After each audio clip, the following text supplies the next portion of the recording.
আশা করি আপনারা সবাই ভালো আছেন এবং সুস্থ আছেন।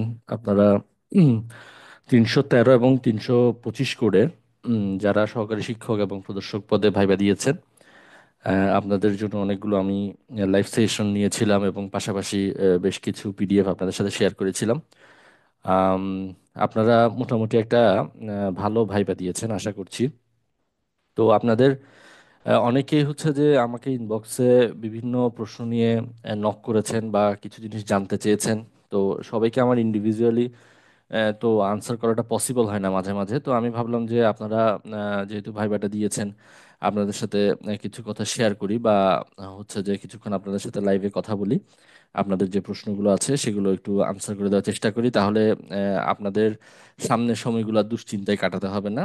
এরকম একটা কারণেই হচ্ছে যে বেসিক্যালি লাইফটা নেওয়া। তো হচ্ছে আমাদের সাথে অনেকে যুক্ত হয়েছেন, সবাইকে অনেক ধন্যবাদ এবং অনেকে যুক্ত হচ্ছেন। আম, আপনাদের ভাইবা অভিজ্ঞতা মোটামুটি ভালো খারাপ, হ্যাঁ, অনেকের ভালো, অনেকে অনেক তিক্ত অভিজ্ঞতার মধ্য দিয়ে এই ভাইবা সেশনটা শেষ হয়েছে। তো অনেকে অনেকগুলো বিষয় নিয়ে দুশ্চিন্তায় আছেন, যেহেতু আপনাদের আসলে এই ফলাফলগুলো প্রসেস হয়ে পূর্ণাঙ্গ রেজাল্ট আসতে এখনো অনেক সময় বাকি আসলে। মূলত আমাদের পুরো ভাইবা প্রক্রিয়াটা শেষ হওয়ার পরই হচ্ছে যে আপনাদের এই কার্যক্রমগুলো পরবর্তীতে ধাপে ধাপে আরো বিস্তৃত আকারে শুরু হবে। তো এখানে আপনারা মোটামুটি বেশ কিছু ধাপ আপনারা সফলতার সাথে পার করে ফেলেছেন। আপনার আর কিছু ধাপ হচ্ছে যে বেসিক্যালি রিটেন পাস করা, মানে আমার কাছে মনে হয় যে আপনি অনেক অংশেই অনেক দূর পথ পাড়ি দিয়ে দিয়েছেন। আপনার মোটামুটি ভাইবাটাও আপনি কমপ্লিট করেছেন। আপনার এখন পরবর্তীতে আপনার যে ফলাফলটা আছে মানে সেই পর্যন্ত আপনাকে একটু ধৈর্য সহকারে অপেক্ষা করতে হবে। এবং আমি বেশ কিছু গুরুত্বপূর্ণ বিষয়গুলো নিয়ে আপনাদের কাছে একটা গাইডলাইন দেওয়ার চেষ্টা করব। আশা করছি এই কথাগুলো একটু আমার কথাগুলো শুনলে বা আমার কথাগুলো একটু বোঝার চেষ্টা করলে হয়তো আগামী 3-4 মাস আপনাকে হচ্ছে যে মানে দুশ্চিন্তা করে কাটাতে হবে না। এবং আপনি একটা সঠিক ধারণা পাবেন যে আপনাকে আসলে বর্তমানে এখন আপনার কি করার আছে এবং আপনি এখন কি করতে পারেন এবং আপনার কি করা উচিত। ঠিক আছে, এরকম একটা যদি গাইডলাইন আপনি পেয়ে যান, তাহলে হয়তো অনেকাংশে আপনি কি হয়ে যাবেন, দুশ্চিন্তা মুক্ত হয়ে যাবেন। কারণ কিছু ব্যাপার আছে যেগুলো নিয়ে আপনারা অতিরিক্ত দুশ্চিন্তা করছেন এবং এই জিনিসগুলোকে অতিরিক্তভাবে মানে চিন্তা করে শুধু শুধু নিজের উপর প্রেশার ক্রিয়েট করার কোনো প্রয়োজন নেই। কারণ এখানে আমি যা মনে করি সেটা হচ্ছে যে সবার চাকরিটা প্রয়োজন, চাকরিটা দরকার। সেই জন্যই হয়তো একটা দুশ্চিন্তা থেকেই অনেকে অনেকগুলো ভুল করে ফেলেছেন বা এই জিনিসগুলো নিয়ে এখন ভাবছেন। কিন্তু আমি বেশ কিছু কথা বলবো, এগুলো একটু ধৈর্য সহকারে বোঝার চেষ্টা করবেন বা একটু শোনার চেষ্টা করবেন। তো আম, আমি প্রথমেই আপনাদের মনে করেন আপনাদের অনেকের ভাইবা ভালো হয়েছে, অনেকের ভাইবা অনেকে অনেক তিক্ত অভিজ্ঞতার সম্মুখীন হয়েছেন। একটু আপনাদের মুখে আগে একটু শুনবো যে আপনাদের অভিজ্ঞতা কেমন ছিল, একটু সংক্ষিপ্ত আকারে জাস্ট আপনাকে কি কি কোয়েশ্চেন জিজ্ঞেস করা হয়েছে এই জিনিসগুলো একটু বলবেন। বা আপনি যদি কোনো ধরনের অড সিচুয়েশনের মধ্যে পড়েন বা কোনো কিছু নিয়ে যদি দুশ্চিন্তায় থাকেন, সেই জিনিসটা আপনি চাইলে শেয়ার করতে পারেন। আমি এগুলো হচ্ছে যে আপনাদের সাথে একটু কথা বলি, তাহলে আশা করছি আপনারা মোটামুটি একটু নিশ্চিন্ত হয়ে যেতে পারবেন। ঠিক আছে, এটাই হচ্ছে কথা আর কি। এবং আপনাদেরকে আরো একটা কথা বলে রাখি, এই ধাপের পরবর্তী যে ধাপগুলো আছে, অর্থাৎ এর পরে কিন্তু হচ্ছে যে আমি একটু আপনাদের সাথে সেই জিনিসগুলো শেয়ার করি। অনেকে এই জিনিসগুলো আসলে জানেন না বা এই জিনিসগুলো নিয়ে একটু কনফিউশনে থাকেন। হ্যাঁ, এই জিনিসগুলো নিয়ে একটু কনফিউশনে থাকেন। তো আমি বলবো যে আগে একটু জিনিসগুলো বোঝার চেষ্টা করেন, এরপর আসলে আপনাদের কি কি ধাপ আছে এবং আপনাদের করণীয়টা কি। আমি সবার প্রথমে বলবো, পুরো ভাইবা শেষ না হওয়া পর্যন্ত, অর্থাৎ যে 2-3 মাস আরো সময় লাগবে ভাইবাটা শেষ হতে, আমার প্রথম দিক নির্দেশনা থাকবে আপনাদের জন্য। আপনারা এই ভাইবা শেষ না হওয়া পর্যন্ত আর এই টপিকটা নিয়ে চিন্তা করাটা টোটালি বাদ দিবেন আজকে থেকে শুরু করে। মানে আপনি একটা ভাইবা দিয়েছেন, আপনি পরীক্ষা দিয়েছেন, এখন আপনার মাথা থেকে এটা ঝেড়ে ফেলবেন যে আপনি আর কোনো আপনার টেনশন নেই, আপনি এখন কোনো কিছু নিয়ে চিন্তা করবেন না। প্রথম কথা হচ্ছে যে প্রথম আমার কথা থাকবে এটাই। আমার কথা যারা আমাকে ফলো করেন বা যারা আমার আগের সেশনগুলোতেও ছিলেন, আমি বলবো আমার এই ছোট্ট এই সেশনটা আপনারা দেখেন। আমি বলবো আপনার অনেক কাজে আসবে এবং হচ্ছে যে আপনি আপনার যে কনফিউশনগুলো আছে সেগুলো ক্লিয়ার হয়ে যাবে এবং আপনি একটা সঠিক দিক নির্দেশনা পাবেন। ঠিক আছে, তাহলে আপনার প্রথম কাজ কি, আপনি এটা নিয়ে চিন্তা করাটা টোটালি বাদ দিয়ে দেন। ঠিক আছে, আপনি এই ভাইবা শেষ না হওয়া পর্যন্ত আচ্ছা কয়টা সিট থাকবে, কয়টা কি থাকবে, মাদ্রাসায় কয়টা থাকবে, স্কুলে কয়টা থাকবে, টোটালি চিন্তা বাদ দিয়ে দেন। 1 নম্বর গেল। 2 নম্বর হচ্ছে, এর পরবর্তী ধাপটা হচ্ছে আপনাদের ভাইবার ফলাফলটা প্রকাশিত হবে। আপনাদের ভাইবার ফলাফলটা প্রকাশিত হবে। এবং এই ভাইবা থেকে যাদের কিছু সংখ্যক আমাদের প্রতিবার অনেকে হচ্ছে যে অ্যাবসেন্ট থাকে, বা হচ্ছে যে বেসিক কিছু কারণে ফিল করাতে পারে, অথবা হচ্ছে যে আম, আপনার হচ্ছে যে সার্টিফিকেট জনিত জটিলতা থাকতে পারে, বা কোনো কোনো অন্য কোনো কারণেও কিছু কারণে কিছু আমরা 2-3% বা 4-5% পর্যন্ত আমরা ধরে নিতে পারি যে এখান থেকে মাইনাস হবে। ঠিক আছে? তাহলে এখন কথা হচ্ছে, এই ভাইবার রেজাল্টটা যারা উত্তীর্ণ হবেন তাদের ভাইবার রেজাল্টটাকে পাবলিশ করা হবে। তাহলে এখানে আমাদের পরবর্তী আহ, আমাদের যেটা ধাপ সেটা হচ্ছে যে ভাইবার রেজাল্ট পাবলিশড হবে।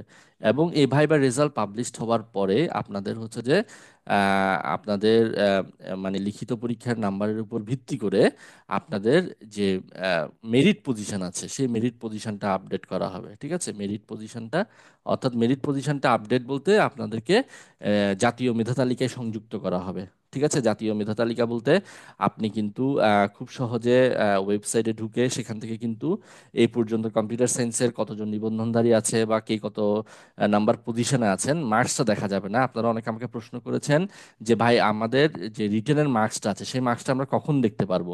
হ্যাঁ, আমি ইনবক্সে যে প্রশ্নগুলো আমি পেয়েছি সেগুলো আপনাদেরকে উত্তর দেওয়ার চেষ্টা করছি। আপনি যখন সার্টিফিকেটটা পাবেন, আপনার যখন এই পুরো প্রক্রিয়া শেষ হবার পরে আপনার যখন মূল সার্টিফিকেটটা পাবেন, এবার হয়তো আপনাদেরকে ই সনদ দেওয়া হতে পারে। যদি এটা হয় তাহলে আপনাদের জন্য খুব ভালো হবে। আসলে আমি কিন্তু বারবারই বলছি, আমাদের পরবর্তী যে কাজগুলোতে একটা সময় ক্ষেপণ হয় সেই কাজগুলো কিন্তু এই আপনাদের ভাইবা শেষে তো হতেই কমপ্লিট হয়ে যাচ্ছে। তো এটা আপনাদের জন্য একটা সুখবর বা একটা ভালো খবর যে আপনারা যখন ভাইবাটা শেষ হবে আপনারা কিন্তু খুব দ্রুত পরবর্তী ধাপগুলোতে প্রসেসিংগুলো কমপ্লিট করে ফেলতে পারবেন। তাহলে এই মার্কসটা আপনি যখন মূল সার্টিফিকেটটা পাবেন, আপনার এনটিএস এর যে সার্টিফিকেটটা পাবেন সেইখানে এই মার্কসটা যুক্ত করা থাকবে। সেখানে আপনি রিটেনে কত নম্বর পেয়েছেন এবং আপনি ভাইভাতে কত নম্বর পেয়েছেন সবগুলো মার্কস সেখানে থাকবে। এবং আপনার কিন্তু এরপরে ভাইবার রেজাল্ট হওয়ার পরে আপনাকে কিন্তু জাতীয় মেধা তালিকায় সংযুক্ত করা হবে। জাতীয় মেধা তালিকায় সংযুক্ত হওয়ার পরে আপনি কিন্তু সেইখানে দেখতে পারবেন যে আপনি এখন কত নম্বর পজিশনে আছেন। হ্যাঁ, কত নম্বর পজিশনে আছেন। এখন আপনাদের জন্য যেটা সুখবর, আমাদের সময় আপনি চিন্তা করেন আমাদের সময় কি হতো, এই জাতীয় মেধা তালিকায় সংযুক্ত করার পরে যখন গণবিজ্ঞপ্তি হতো তখন এই মেধা তালিকায় যারা আছেন সবাই আবার অ্যাপ্লাই করার জন্য সুযোগ পেতেন। তখন কি হতো বলেন তো? তখন হচ্ছে যে যারা 1 থেকে 200 মেরিটে আছে বা 300 মেরিটে আছে উনারা আবার আবেদন করতেন ভালো স্কুল পাওয়ার জন্য, এবং উনারাই বারবার কি হতেন, মানে সিলেক্টেড হতেন। হ্যাঁ, কথাটা বুঝতে পারছেন? তার মানে এখন তো আপনাদের সার্টিফিকেটের মেয়াদ হচ্ছে যে 3 বছর করে দিয়েছে। তার মানে হচ্ছে যে এখন আপনারা আর 17তম ছাড়া আর কেউ আবেদন করতে পারবেন না। তার মানে 17তমর মধ্যে যাদের ভালো মার্কস আছে ম্যাক্সিমামের জব হয়ে গেছে, ম্যাক্সিমামের জব হয়ে গেছে। তো আপনাদের 17তম নিয়ে টেনশন করার কোনো কারণ নেই। যারা জব হবে তাদের ম্যাক্সিমামই হচ্ছে যে 18তম থেকেই, 18তম শিক্ষক নিবন্ধন থেকেই তাদের কি হবে, জবটা হবে। ঠিক আছে? তো আপনাদের এই জায়গাটা, এই জায়গাগুলোর দিক থেকে কিন্তু আপনারা একটু টেনশন ফ্রি হয়ে গেছেন। আপনি চিন্তা করেন একটা জিনিস, যদি এখানে গণবিজ্ঞপ্তি দেওয়ার পরে যারা 15তম আছে, 16তম আছে বা 14তম আছে, যাদের ভালো ভালো মার্কস আছে, ওনারা যদি আবার আবেদন করার সুযোগ পেতেন তাহলে কিন্তু আপনাদের সুযোগটা অনেক বেশি কমে যেত। ঠিক আছে? এক্ষেত্রে আপনাদের কিন্তু সুযোগটা কি করা হয়েছে, আপনাদের সুযোগটা ভালো সুযোগ রয়েছে। এবং 17তমতে যেহেতু ম্যাক্সিমামের জব হয়ে গেছে, আপনি নিশ্চিন্তে থাকতে পারেন যে 18তম থেকেই ম্যাক্সিমামের কি হবে, 18তম থেকে হচ্ছে যে ম্যাক্সিমামের জব হবে। এরপর হচ্ছে যে জাতীয় মেধা তালিকায় যখন আপনার নামটা হবে তখন আপনি আপনার মেরিট লিস্ট দেখতে পারবেন। জাতীয় মেধা তালিকা হবার পরে আপনাদের গণবিজ্ঞপ্তিটা হবে, গণবিজ্ঞপ্তিটা হবে। হ্যাঁ, গণবিজ্ঞপ্তি হলে তখন আপনি দেখতে পারবেন কোন প্রতিষ্ঠানে কোন প্রতিষ্ঠানে আপনার আইসিটি পোস্ট খালি আছে। হ্যাঁ, আপনি সবগুলো প্রতিষ্ঠান আপনি সেখান থেকে দেখতে পারবেন গণবিজ্ঞপ্তি থেকে। এবং এই গণবিজ্ঞপ্তি হওয়ার পরে আপনাকে 1 মাস সময় দেওয়া হবে। 1 মাস সময়ের মধ্যে আপনাকে 40টা চয়েস দিতে হবে, 40টা প্রতিষ্ঠানের চয়েস দিতে হবে। এই সবগুলো ধাপে কিন্তু অনেক কিছু অ্যানালাইসিসের ব্যাপার আছে, সেই অ্যানালাইসিসগুলো আপনারা সম্পূর্ণভাবে আমার এখান থেকে ফ্রি সেশন করতে পারবেন। আপনারা সবাই যুক্ত থাকবেন। আপনারা এই জিনিসগুলো কিভাবে চয়েস করবেন, প্রতিষ্ঠান কিভাবে চয়েস করবেন, প্রতিষ্ঠান সম্পর্কে আপনি কিভাবে ধারণা নেবেন, দেখেন এই জিনিসগুলোও কিন্তু নিবন্ধনে খুবই গুরুত্বপূর্ণ। কারণ আপনি যদি উইদাউট এনি মানে প্রতিষ্ঠান সম্পর্কে ধারণা ছাড়া যদি আপনি আবেদন করে ফেলেন, এখন আপনি যদি আবেদন করার পরে কিন্তু অনেক ধরনের জটিলতা থাকতে পারে, বা আপনি আপনার যেভাবে চিন্তা করেছিলেন সেই প্রতিষ্ঠানটা কিন্তু সেই রকম নাও হতে পারে। সেজন্য আগে থেকে আপনাকে এই জিনিসগুলোকে একটু খোঁজ খবর নিয়ে তারপর আপনাকে চয়েসটা দিতে হবে। এই 40টা চয়েস দেওয়ার পরে এইবার আপনার প্রাপ্ত নাম্বারের উপর ভিত্তি করে আপনাকে যে কোনো একটা প্রতিষ্ঠানে চয়েস করা হবে। এখন এই চয়েসের ক্ষেত্রে কি হয়, চয়েসের ক্ষেত্রে হচ্ছে যে ধরেন একটা প্রতিষ্ঠানে এখানে আপনার সিরিয়ালের একটা ব্যাপার আছে। এখানে একটা প্রতিষ্ঠানে আপনাকে চয়েস করা হবে। তবে হ্যাঁ, মনে করেন একটা প্রতিষ্ঠানে 10 জন আবেদন করলো বা 20 জন আবেদন করলো, এই 10 জন বা 20 জনের মধ্যে প্রাপ্ত নাম্বার যার বেশি, হ্যাঁ, প্রাপ্ত নাম্বার যার বেশি উনিই কিন্তু সিলেক্টেড হয়ে যাবেন। ঠিক আছে, প্রাপ্ত নাম্বার যার বেশি উনিই সিলেক্টেড হবেন। এটাই হচ্ছে সব থেকে বড় কথা। এখন 40টা চয়েস দেওয়ার ক্ষেত্রে এরকম হতে পারে, দেখেন একটা জিনিস খেয়াল করেন, আপনি কম, মানে 40টা চয়েস মানে এটা কিন্তু আপনার সিরিয়াল অনুযায়ী আপনাকে দিতে হবে। অর্থাৎ আপনি কোন প্রতিষ্ঠানটাকে আগে রাখতে চাচ্ছেন, কোনটাকে পরে রাখতে চাচ্ছেন, এটার ব্যাপার। এখন আপনি মনে করেন যদি র্যান্ডমলি প্রতিষ্ঠানগুলো চয়েস দিয়ে দেন, তাহলে আপনার মনে করেন প্রথমে এমন একটা প্রতিষ্ঠান দিলেন যেটাকে আপনি, যেটার আগে আপনি আরো ভালো ভালো প্রতিষ্ঠান আছে, তাহলে সেটাতে যদি আপনি একবার সিলেক্টেড হয়ে যান, পরেরগুলো কিন্তু আর বিবেচনায় আসবে না। সেজন্য এই চয়েস দেওয়ার সময় আপনাকে আপনি কোন প্রতিষ্ঠানে আগে আগে প্রাধান্য দিচ্ছেন সেই প্রতিষ্ঠানগুলোকে আগে কি করতে হবে, রাখতে হবে। এই চয়েস দেওয়ার পরে এবার এখান থেকে আপনার প্রাপ্ত নাম্বার অনুযায়ী ভিত্তি করে আপনাকে এখানে চয়েস মানে করা হবে। এখানে একটা ব্যাপার দেখেন, এনটিআরসি কিন্তু আপনাকে চাকরির কোনো মানে চাকরি, আপনাকে চাকরি দিবে এমন কোনো কিছু কিন্তু সে এনটিআরসির কাজ না। এনটিআরসি হচ্ছে আপনাকে একটা সার্টিফিকেট দিচ্ছে, পরবর্তীতে কিন্তু এটা আপনার প্রাপ্ত নাম্বারের উপর ভিত্তি করে আপনার জবটা কি হবে, নিশ্চিত হবে। হ্যাঁ, অনেকে এই বিষয়গুলো নিয়ে একটু কনফিউশন থাকেন বা আচ্ছা এই পরবর্তীতে স্যার কি আছে আর না আছে এগুলো জানেন না। এটাই হচ্ছে যে সেজন্য আমি এগুলো একটু আপনাদের সাথে একটু আলোচনা করে দিচ্ছি। এবং পরবর্তীতে দেখেন এই চয়েসটা হওয়ার পরে আপনাকে যখন সিলেক্টেড হবে, সিলেক্টেড হওয়ার পরে আপনার প্রতিষ্ঠান আপনাকে প্রতিষ্ঠানের প্রধানের সাথে মানে আপনাকে কথা বলতে হবে, যোগাযোগ করতে হবে, আপনার কাছেও মেসেজ আসবে এবং আপনাকে একটা 1 মাস সময় দিয়ে দেওয়া হবে। সেই 1 মাস সময়ের মধ্যে আপনাকে যোগদান করতে হবে। এবং যোগদান করার সময় কিন্তু আপনি যোগদানপত্র কিভাবে লিখবেন, সেখানে আবেদন কিভাবে করবেন, সব কিছু মানে আমি আপনার এখান থেকে টেমপ্লেট দিয়ে দিব। আপনারা যে সেই জিনিসগুলোকে ইউজ করেই আপনারা সুন্দর এই প্রসেসিংগুলো কমপ্লিট করে ফেলতে পারবেন। এবং এই 1 মান্থের মধ্যে আপনাকে জয়নিংটা কমপ্লিট করতে হবে। আপনারা যারা স্কুল লেভেলে আছেন তারা আপনারা জয়নিং এর ডেট থেকে আপনারা জয়নিং ডেট থেকে স্যালারি পাবেন। তবে হ্যাঁ, আপনি স্যালারিটার সাথে সাথে পাবেন না। এই জন্য আপনাকে এমপিও আবেদন, মান্থলি পেমেন্ট অর্ডার অর্থাৎ এমপিও আবেদন করতে হবে। এই এমপিও আবেদনের সময়ও কিন্তু 30 থেকে 35টার মতো ডকুমেন্ট প্রয়োজন হয়। তো আমরা যারা এই বেসরকারি শিক্ষক নিবন্ধন পরীক্ষার যে কর্তৃপক্ষের যে গিয়ে আছে, যে আমরা কিন্তু সবসময় যোগাযোগ রাখি বা কথা বলি যে এটা অটো এমপিও কিভাবে করা যায়, যাতে আমি যেদিন যখন যোগদান করেছি তার পরের মাস থেকে যাতে আমার বেতনটা চালু হয়ে যায়, এগুলো কিভাবে করা যায় এগুলো নিয়ে কিন্তু কাজ চলছে। তাহলে এই 30-35টা ডকুমেন্ট আপনি কিভাবে সাজাবেন যদি অটো এমপিও না হয়, তাও কিন্তু এই জিনিসগুলো, সাপোর্টগুলো সব আপনারা এখান থেকে পেয়ে যাবেন। হ্যাঁ, এরপর হচ্ছে যে আপনি এমপিওটা হবে 1-1.5 মাস, 2 মাস সময় লাগবে, 2 মাস সময় লাগবে মূলত। এবং আপনি এমপিও হবার পরে তো আগের মাসের স্যালারি পাবেন, এর আগে যেগুলো বকেয়া থাকবে সেগুলোর জন্য আপনাকে আবার বকেয়া আবেদন করতে হবে। ঠিক আছে, তো এইভাবে মোটামুটি আপনার এই জার্নিটা মানে কন্টিনিউ থাকবে। ঠিক আছে, এখন একটা জিনিস দেখেন, আমি এই কথাগুলো কেন আপনাদের সাথে বারবার শেয়ার করি বা কেন আপনাদের সাথে এগুলো আলোচনা করে আপনাদেরকে এই জিনিসগুলোকে জানানোর চেষ্টা করি, কারণ একটা জিনিস খেয়াল করেন, এনটিআরসি এর যে প্রসেসটা আছে এটা একটা লং প্রসেস এবং খুবই মানে কি বলবো, সত্যি কথা বলতে আপনারা হয়তো বিশ্বাস করবেন না আমি আপনাদেরকে বললে, যে এমন অনেকেই আছেন যারা আগের সময়গুলোতে, হ্যাঁ আমার দেখা আছেন অনেকে, যে অনেক ভালো স্কোর পেয়েও ভালো মতো মানে এই জিনিসগুলো ভালো মতো বুঝতে না পারার কারণে অনেকেই কিন্তু চাকরি হয়নি। হ্যাঁ, এমনও অনেকে অনেক ভুল করেছেন। ভুল করেছে মানে মনে করেন 80 নাম্বার আছে, বললো যে আচ্ছা ঠিক আছে, আমি তো এখানে দিলেই, আমি তো এত 40টা দেওয়ার দরকার নেই, আমি 4-5টা চয়েস দিলেই মনে হয় হয়ে যাবে। হ্যাঁ, কিন্তু উনি 4-5টা দিয়ে বসে আছেন, ওই 4-5টাতে ওনার হয়নি। হ্যাঁ, ওনার জবটাও হয়নি। তো এরকম কিছু ছোটখাটো ভুলের কারণে এই প্রক্রিয়াটাতে খুব গোলমাল লেগে যায়। তো আমাদের এই জিনিসগুলো জানতে এবং এই জিনিসগুলো বুঝতে অনেক সময় লেগেছে এবং আমরা অনেক ডিফিকাল্টিজের মধ্যে দিয়ে গেছি।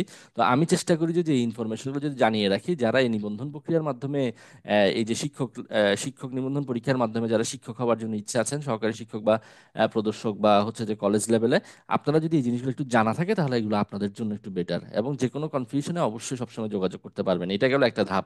হ্যাঁ, এখন আপনারা কিন্তু দেখেন এরপরে অনেকগুলো ধাপের কথা বললাম। এখন আপনারা কিন্তু এই ভাইবা দিয়েছেন, আপনারা কিন্তু এখন ভাইবার রেজাল্ট প্রত্যাশী, এর পরবর্তী ধাপের জন্য আপনারা কি করছেন, ওয়েট করছেন। তাহলে এই ভাইবা দিতে গিয়ে আমি যেটা একটু আগে শুরু করছিলাম যে আপনাদের অনেক ভালো অভিজ্ঞতা হয়েছে, আবার অনেক তিক্ত অভিজ্ঞতা হয়েছে। হ্যাঁ, তো আপনারা আপনাদের প্রথমে আপনাদের ভাইবা অভিজ্ঞতাগুলো শুনবো। এবং আপনাদের যদি যেমন ইনবক্সে অনেকে বলেছেন যে আচ্ছা, খুবই ভালো ছিল স্যার, সিরিয়াল ফার্স্ট ছিল, chairman sir good morning wish করছে, প্রশ্ন করেছে মাত্র 2টা। আচ্ছা ঠিক আছে, সকাল সকাল হয়তো স্যারের মাথা ভালো ছিল আর কি। হ্যাঁ, যাই হোক, আচ্ছা, আপনাদেরগুলো একটু শুনবো প্রথমে, তারপর আপনাদের যদি ভাইবা দিতে গিয়ে কোনো ধরনের অভিজ্ঞতার সম্মুখীন হন সেটাও একটু শেয়ার করতে পারবেন, একটু সময় দিবেন। আশা করি আমরা তো এর আগেও ভাইবা সেশনগুলো তো করেছি, সেখানেও আপনাদের অনেক রেসপন্স পেয়েছি আজকে। আর এটা শেষ হওয়ার মানে আপনাদের অভিজ্ঞতাগুলো শোনার পরে আপনাদের এখন কি করণীয় এবং কি কি কারণে আপনি ভাইবা হচ্ছে যে আপনার যেসব কারণে ফেল হতে পারে সেই বিষয়গুলো নিয়ে আমি আলোচনা করার চেষ্টা করব, ঠিক আছে? এবং জিনিসটা সুন্দর একটা গাইডলাইন আপনাদেরকে দিয়ে দিব। আচ্ছা, প্রথমে একটু আপনাদের মুখ থেকে শুনে আপনাদের ভাইবা অভিজ্ঞতাটা কেমন ছিল। আপনারা ফ্রি থাকলে একটু আমার সাথে যুক্ত হতে পারেন। আচ্ছা, তো একটু হ্যান্ড রেস করবেন। আপনাকে এখানে একজন বলেছেন যে উনি বলবেন প্রথমে। হ্যাঁ, খাইরুল ইসলাম, আপনি কি আছেন? থাকলে আপনি আপনার কথাগুলো একটু বলতে পারেন, আপনার ভাইবা অভিজ্ঞতা কেমন ছিল, কি কি প্রশ্ন জিজ্ঞাসা করেছে।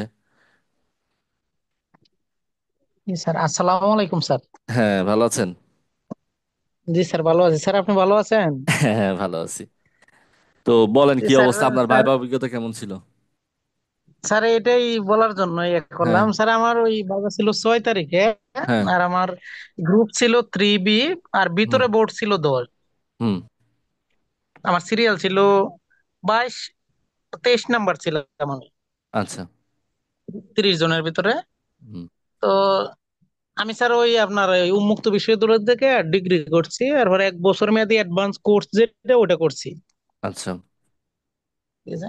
তো করার হুম, পর স্বাভাবিকভাবেই যখন আমার আগে যে উনি যখন বের হয়েছে তখন আমি হুম, অনুমতি নিলাম, হুম, নিয়ে ভিতরে প্রবেশ করলাম। পরে হুম, কাছাকাছি যাওয়ার পর সালাম দিলাম।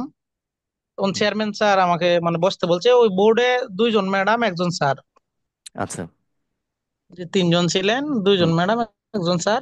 তো চেয়ারম্যান স্যার বসতে বলছে, আমি ধন্যবাদ দিয়ে বসলাম। বসার পর আমার কাগজপত্র গুলো আমার বাম পাশে যে ম্যাডাম ছিল ওনার দিতে বললো। তো হুম, কাগজপত্র আমি সার্টিফিকেট দিয়ে দিলাম, এনআইডি কার্ড সহ আমার। তো আচ্ছা, দেওয়ার পরে চেয়ারম্যান স্যার সার্টিফিকেট দেখলো, দেখার পর বলতেছে, আপনি উন্মুক্ত বিশ্ববিদ্যালয়ে পড়াশোনা করছেন, হুম, ওই চাকরি করেন কিনা? তখন আমি বললাম কত বছর, বললো তখন আমি 15 বছর বললাম। চাকরি সম্পর্কে আর জানতে চাই নাই, আমি আর ওইভাবে বলি নাই। তো না বলার পর স্বাভাবিক ছিল, এগুলো ঠিক আছে ছিল। তখন ম্যাডাম রে ওই যে আমার হাতের ডান পাশে যে ম্যাডাম, ওনাকে বললো যে ম্যাডাম কোশ্চেন করেন অ্যাডভান্স কোর্স। তো বলার পরে ম্যাডাম আমাকে মানে প্রথমেই বলতেছে, আপনি ম্যাথ পারেন, মানে ম্যাথ একটু পারেন না? তো আমি মানে স্বাভাবিকভাবে বলছি, জি ম্যাম, মানে একটু নর্মাল ভাবে বলছি। এটা ছিল প্রথম কথা। এরপর উনি আমাকে জিজ্ঞাসা করতেছে অ্যালগোরিদম, ফ্লোচার্ট, কোড, এরপর কম্পিউটার ফান্ডামেন্টাল, এরপর ছিল আরেকটা জিনিস কি ছিল, ও নাম্বার সিস্টেম, যেগুলো ভালো মতো পারেন আপনি না? তো আমি আর ওইরকম মানে বলি নাই। তো না বলার পর উনি একটা কোশ্চেন করছে আমার, ট্যাগ, এমটি ট্যাগ লেখার জন্য বলছে। উনি ফার্স্টে বলছে বলেন। তো বলতে ধরছি আমি, তখন উনি আবার বলতেছে ঠিক আছে, আপনি ওই সামনে পেজ আছে লেখেন। তো আমি এমটি ট্যাগ যখন লিখতেছি, তো লেখা অবস্থায় উনি আরেকটা কোশ্চেন করছে সম্ভবত নেটওয়ার্কিং থেকে। তো আমি ওভাবে বুঝতে পারি নাই। তো আমি মানে রেসপন্স করব, মানে ওনার দিকে তাকাইছি, যেহেতু আমি পেজের দিকে লিখতেছিলাম এমটি ট্যাগ। তো এই অবস্থায় চেয়ারম্যান স্যার বলতে ঠিক আছে, 1 বছর করছে, এত ডিটেলস থাকে না, ছেড়ে দেন, সময় নষ্ট করে লাভ নাই। এই ছিল অভিজ্ঞতা। পরবর্তীতে আমি যখন আমার কাগজপত্র দিয়ে দিল, দেন আবার স্যারের ধন্যবাদ দিলাম, আবার সালাম দিলাম, উনি উত্তর দিল, এরপর আমি চলে আসলাম। এই ছিল স্যার। এখন আমি তো কনফিউশনে আছি কি বাদ দিয়ে দেয় কিনা। আচ্ছা, সমস্যা নাই, টেনশন নেওয়ার কোনো কারণ নাই, ঠিক আছে? এগুলো নিয়ে টেনশন করবেন না। আপনার মোটামুটি ভাইবা ভালো হয়েছে, খারাপ না। আমি আসলে আপনাদের মুখে এগুলো একটু শুনবো। আপনারা ওই জাস্ট যে যে প্রশ্নগুলো করেছে সেগুলো একটু আমাকে জানাবেন, এবং আমি ভাইবার কিছু ব্যাপার নিয়ে আপনাদের সাথে আলোচনা করব যে আসলে বেসিক্যালি। স্যার আপনার ওই যে এমটি ট্যাগ যেটা লিখতে দিছিল, ওই এমটি হ্যাঁ, ট্যাগ আমি যে ফেজে লিখছি, হুম, হুম, ওটা ম্যাডাম মানে উনার ওই আমার পাশে বসা, তো মানে উনি হুম, একটু মাথা উঁচু করিয়া মানে দেখছে ওটা লেখাটা হইলো কিনা। আচ্ছা, কিন্তু আচ্ছা, এমনি আচ্ছা, নিয়ে দেখে না বা আমারে বলেও নাই। কিন্তু এই আচ্ছা, আচ্ছা, অবস্থায় যখন দ্বিতীয় কোশ্চেনটা করছে, তখন ওই শেষের দিকে ছিল ওনাদেরও, মানে অন্য বোর্ডের ভাইবা শেষ হয়ে গেছে ওই সময়, 1টা 24 বাজে যখন আমি ভিতরে ঢুকছি। হুম, হুম, হুম, তো অন্য বোর্ড মোটামুটি শেষের দিকে। তো চেয়ারম্যান স্যার বলতেছে 1 বছর করছে, এত ডিটেলস থাকে না, হুম। বাদ দিয়ে মানে ছেড়ে দেন, সময় নষ্ট করে লাভ নাই। আবার আচ্ছা এর আচ্ছা। আগে ওনারা একবার কথা বলছিল, আমার প্রশ্ন করার আগে ম্যাডাম বলতেছে হুম লিখিত প্রশ্নে তো নেটওয়ার্কিং নাই, প্রোগ্রামিং নাই। আর হুম চেয়ারম্যান স্যারের বলতেছে হুম। যে এনটিআরসি লিখিত সিলেবাসে মানে নেটওয়ার্কিং প্রোগ্রামিং এগুলো আরো যুক্ত করা উচিত। তো যেহেতু ওনারা বলতেছে, আমার তো এনে মন্তব্য নাই, আমি চুপ থাকছি আর কি। এমন তো না কাজ আচ্ছা আচ্ছা মানে কথা বলার কোনো বিষয় নাই। এই মোটামুটি এই ছিল আর কি স্যার। আচ্ছা আচ্ছা, ঠিক আছে, সমস্যা নাই। আমি এগুলো নিয়ে টেনশন করবেন না, ঠিক আছে। আমি আলোচনা করছি আগে, বাকিদের গুলো একটু শুনি। এবার আপনাদেরকে জি একটা জি কথা স্যার। বলি। হ্যাঁ ঠিক আছে, অনেক ধন্যবাদ আপনাকে যুক্ত হওয়ার জন্য। আচ্ছা, আমি জি আপনাদেরকে স্যার। একটা কথা বলি। 19তম শিক্ষক নিবন্ধন থেকে মনে হয় বেশ কিছু পরিবর্তন হতে পারে। এই যে আজকে মানে খায়রুল ভাই বলছিলেন যে হচ্ছে যে নেটওয়ার্কিং বা এগুলো যুক্ত হতে পারে। আমি কিন্তু আপনাদেরকে যে পিডিএফটা দিয়েছিলাম সেখানে কিন্তু অধ্যায় 2 অর্থাৎ নেটওয়ার্কিং এর একটা পিডিএফ দিয়েছিলাম। আমি জানি না আপনারা আশা করি সবাই এখানে পিডিএফটা পেয়েছেন। আপনাদের কিন্তু কোনো নেটওয়ার্কিং টপিকটা ছিল না, খেয়াল করে দেখবেন। আপনাদের কিন্তু মানে ডেটা কমিউনিকেশন নিয়ে কোনো টপিক ছিল না, মানে ডেটা প্রসেসিং এর একটা ব্যাপার আছে, উপাত্ত প্রক্রিয়াকরণ। কিন্তু কথা হচ্ছে যে কিন্তু নেটওয়ার্কিং রিলেটেড কোনো কিছু ছিল না। কিন্তু আমি ওই পেজটা দিয়েছি, ওইখান থেকে অনেক প্রশ্ন কিন্তু করেছে। ব্রডকাস্ট, মাল্টিকাস্ট, তারপর সিমপ্লেক্স, হাফ ডুপ্লেক্স। কারণ ভাইভাতে আসলে বেসিক্যালি এই জিনিসগুলো হয়। তবে হ্যাঁ, অনেকে কলেজ লেভেলের প্রশ্ন করাতে আসলে একটু ঘাবড়ে গেছেন। আমি পরবর্তীতে আপনাদেরকে একটা দিক নির্দেশনা দিয়েছিলাম, এগুলোতে ঘাবড়ানোর কোনো কিছু নাই। তাহলে এই জিনিসটা অন্তত একটা আইডিয়া পেয়েছেন যারা কলেজ লেভেলও ভাইবা দিবেন। বেসিক্যালি এগুলোই, এই প্রশ্নগুলোই ঘুরে ফিরে হয়, ঠিক আছে। কিন্তু কলেজ লেভেলে একটু আহ, দুই ধাপ উপরে কিছু প্রশ্ন হবে, সেগুলো নিয়ে আমরা কলেজ লেভেলের জন্য আপনাদের জন্য সেশন নিব, ঠিক আছে। আচ্ছা, এরপর আর কেউ যদি বলতে চান একটু বলবেন, আপনাদের ভাইবা অভিজ্ঞতা বা আপনাদের যদি কোনো কিছু নিয়ে টেনশন থাকে ভাইবা নিয়ে, তাহলে সেটা আপনারা বলতে পারবেন।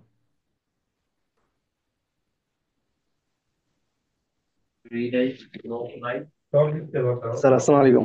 হ্যাঁ, সোলান ভাই ভালো আছেন? আছি আলহামদুলিল্লাহ। স্যার কেমন আছেন? আছি আছি, ভালো আছি। হ্যাঁ বলেন, কি অবস্থা?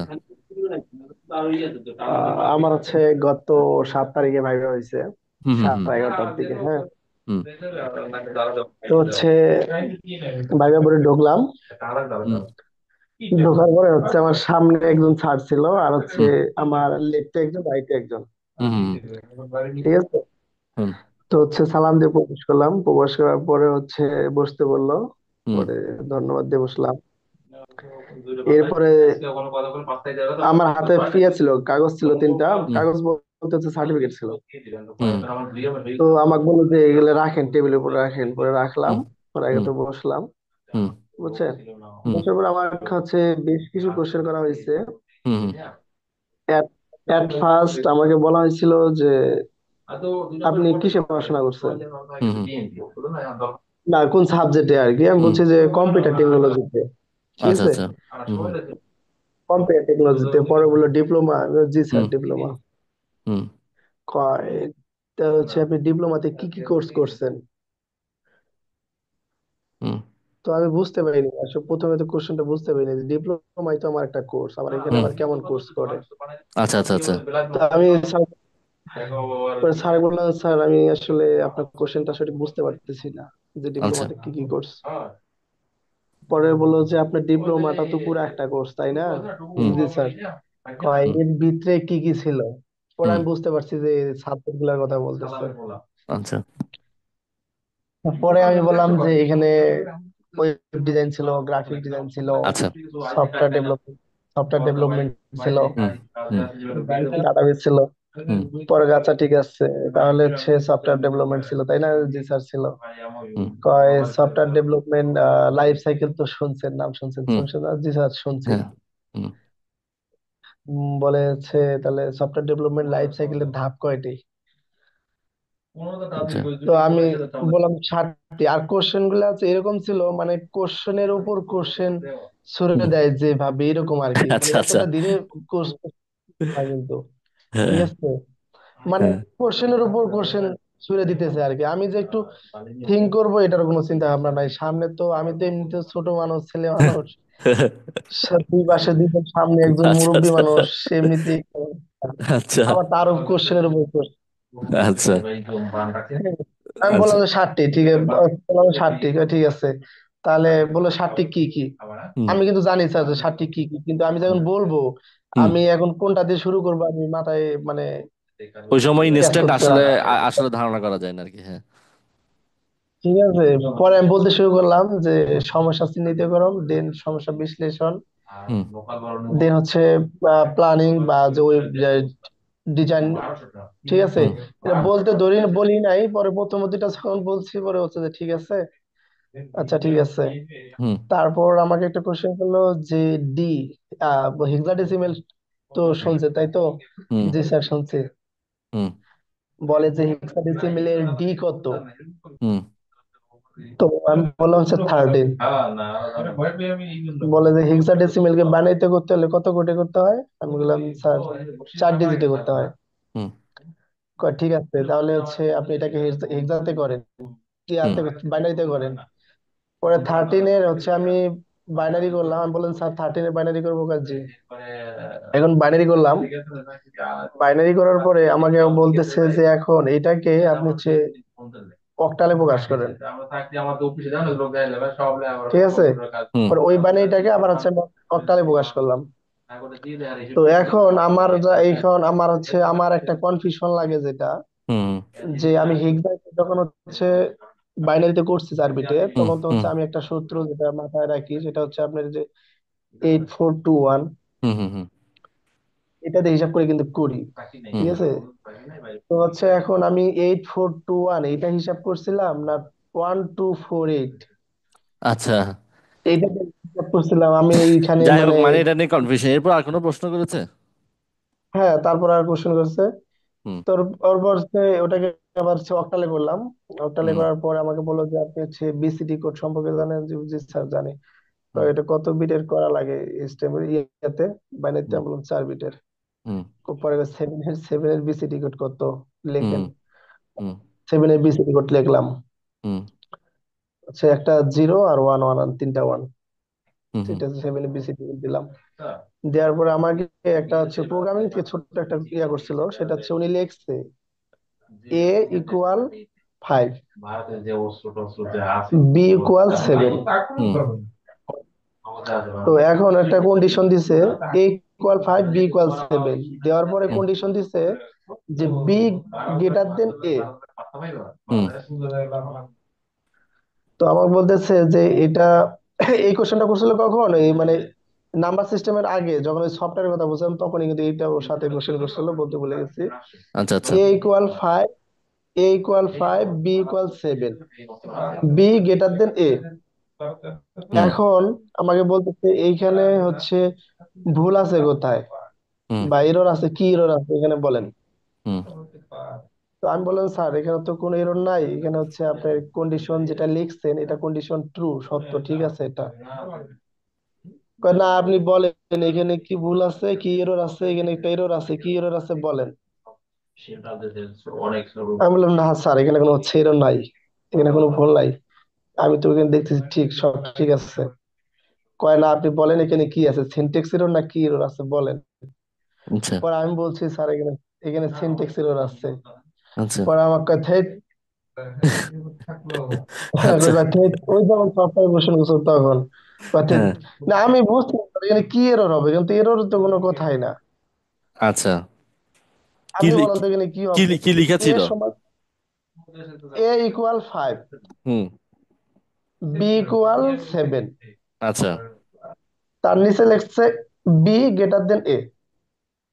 এই হুম একটা কন্ডিশন হুম বলছে এখানে কি এরর আছে আপনি বলেন এখানে কি এরর তো আছে। আপনার কি সেমিকোলন টেমিকোলন দেওয়া ছিল সব? না, সেমিকোলন দেওয়া ছিল না। তাহলে সেমিকোলন, আপনার সি প্রোগ্রাম লিখতে গেলে সেমিকোলন দিতে হবে না? Syntax error. সেমিকোলন তো সব ভাষায় তো লাগে না। এটা আপনার সি ভাষায় লিখছেন না, সি ভাষায় প্রোগ্রাম, আপনাকে প্রোগ্রামিং থেকে প্রশ্ন তার জিজ্ঞাসা করতেছে ধাররা না? তো বেসিক্যালি ধরে শীতে। হ্যাঁ, সিতেই বেসিক্যালি প্রশ্ন করে, তার মানে সিতে আপনাকে সেমিকোলন ইউজ করতে হবে। আপনার এখানে ব্যাকরণগত কোনো ভুল থাকলে, বা আপনি যদি মানে ধরেন আপনার তো এখানে এ গ্রেটার দেন বি আপনার, আচ্ছা, এ এ এ সমান 5 এটা বি দেন সমান 7, এ গ্রেটার দেন বি বলছে না বি গ্রেটার দেন এ বলছে? বি গ্রেটার দেন এ। হ্যাঁ, তাহলে তো লজিক ঠিক আছে, এ সমান 5 বি সমান 7, ঠিক আছে, তার মানে সেমিকোলন টেমিকোলন যদি না দেওয়া থাকে তাহলে এটা সিনটেক্স এরর ছিল। পরে 3 বারের বেলা আমি বলছি সিনট্যাক্স এরর এতটুকু, পরে কয় ধ্যাৎ। আচ্ছা আচ্ছা পরে আমাকে পরে যে বিসিডি কোড এই দিক দিয়ে পরে কোশ্চেন করছে। এখন আমি কনফিউশন আছি যে স্যার একটা জায়গায়, সেটা হচ্ছে যে হুম মাঝে ওই যে আমি যে আমরা যে সূত্রটা ফালায় হচ্ছে আপনি হুম যে কোনো হুম সংখ্যাটিকে বাইনারিতে নিয়ে আসি, ঠিক হুম হুম আছে, হুম। ওই যে 8 4 2 ওখানে আপনি 1 ভুল করছেন নাকি সেটাই আপনি চিন্তা করতেছেন আর কি। হ্যাঁ, এটা হচ্ছে আমি এটাই ভুল করছি কিনা, আমি আসলে 8 4 2 1 লিখে করলাম না 1 2 4 আচ্ছা 8 শুনেন, এটা লিখে। সমস্যা নাই, এগুলো কোনো প্রবলেম যাই- না। আপনার ভাইবাতে আসলে আপনি এটা না, এটার থেকে আরো অনেক সহজ সহজ প্রশ্ন অনেকে আনসার করতে পারে নাই, ঠিক আছে, অনেক সহজ প্রশ্ন, আমাকে ইনবক্সে তো আমার প্রচুর জনের সাথে কথা হয়েছে। ব্যাপারটা স্বাভাবিক, এটাকে স্বাভাবিকভাবেই নেন, আমার কথা তবে হচ্ছে আমি সেটাই। তো স্যার কিছু তো অ্যান্সার করছি, তো কতগুলা তো অ্যান্সার হ্যাঁ করছি। হ্যাঁ, এখানে আপনার ভাইবাতে আসলে সত্যিকার অর্থে আপনার বেশ কিছু ক্রাইটেরিয়া আছে বা বেশ কিছু ব্যাপার আছে। আপনি 10টা প্রশ্ন পারলেন, আপনাকে যদি 10টার মধ্যে 10টাই পারেন, 8টাই পারেন, 6টাই পারেন, তাহলে আপনাকে ভাইবাতে পাশ করাবে, না হলে ভাইবাতে পাশ করাবে না, এরকম কোনো ব্যাপার না। এখানে অনেক কিছু ও, কম্বিনেশনে বেসিক্যালি হয়। হ্যাঁ, তো আমরা সেই বিষয়গুলো নিয়ে আলোচনা করছি একটু। তাহলে ধন্যবাদ আপনাকে। আর সবাইকেও ধন্যবাদ, সবাই ধৈর্য সহকারে দেখছেন, আমি কথা বলছি। হ্যাঁ, আপনাকে অনেক ধন্যবাদ। এরপর যদি আর কেউ বলতে চান একটু থ্যাংক ইউ স্যার। হ্যান্ড, হ্যাঁ হ্যান্ডটা রেস করবেন।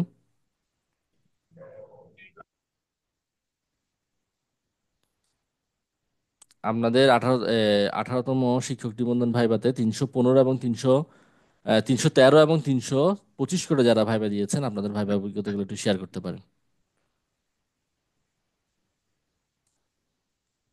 হ্যাঁ, দুইজনকে মাইক্রোফোন অন অবস্থায় দেখা যাচ্ছে। আসসালামু আলাইকুম স্যার। হ্যাঁ হ্যাঁ, ভালো আছেন? ভালো আছেন স্যার? আছি আছি, ভালো আছি। বলেন কি অবস্থা, ভাইভা কেমন হলো? স্যার আমার আলহামদুলিল্লাহ ভালো হয়েছে ভাইবে। আচ্ছা আচ্ছা, কি কি প্রশ্ন জিজ্ঞাসা করছে ভাইভাতে? আমি প্রথম প্রবেশ করার পর চেয়ারম্যান স্যার অনুমতি নিলাম, হুম তারপরে ধন্যবাদ দিলাম, বসলাম। হুম এরপরে চেয়ারম্যান স্যার আমাকে জিজ্ঞেস করলো কোন কলেজ থেকে পড়াশোনা করেছি, হুম কোন বিষয়ের উপরে, তখন হুম এগুলো বললাম আর কি। হুম এরপরে ঢুকার সাথে সাথে চেয়ারম্যান স্যারে এক্সটার্নাল ম্যাম যিনি ছিলেন তাকে প্রশ্ন করতে বললেন। হুম। তিনি আমাকে প্রথমে লুফে ফর লুফের স্ট্রাকচার লিখতে বলছিলেন। আচ্ছা, তো ফল আমি এটাই লুপের। খাতায় হ্যাঁ আমি বড় করে লিখতে চাইছিলাম। হুম ম্যাডাম হুম। বলছে একদম স্ট্রাকচারটা লেখেন শুধু। হ্যাঁ, তখন আমি স্ট্রাকচারটা লিখে দিয়েছিলাম লিখছেন আর কি। ইনিশিয়ালাইজেশন, কন্ডিশন, ইনক্রিমেন্ট বা ডিক্রিমেন্ট। হ্যাঁ হ্যাঁ, হুম।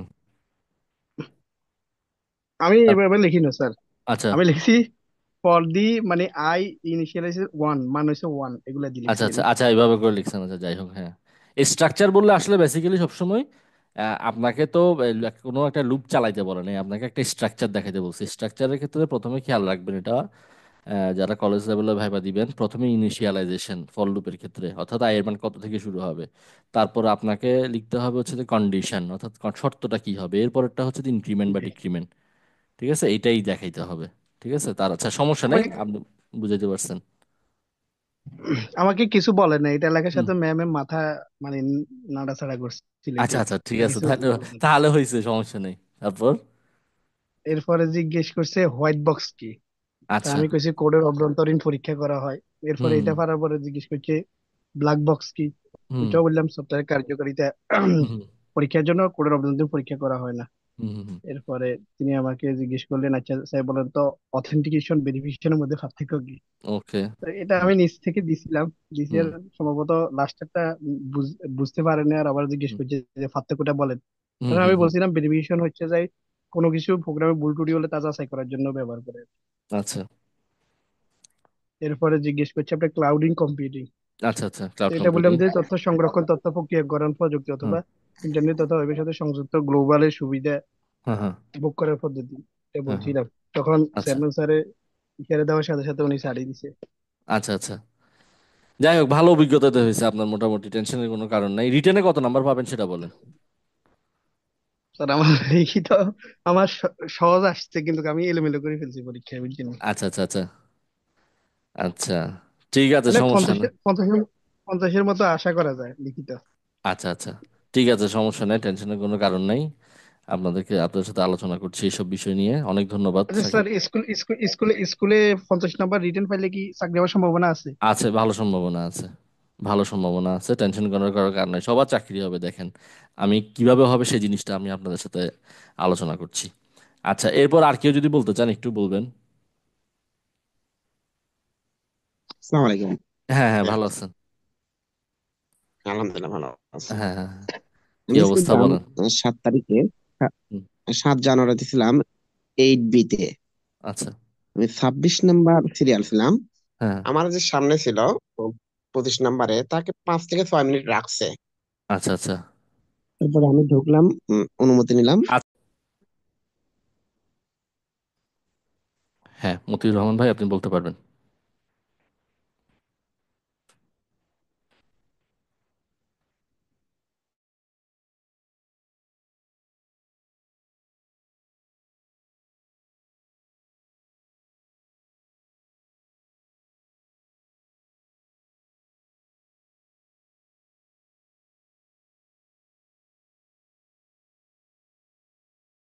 এখন শুরু করতে পারবেন।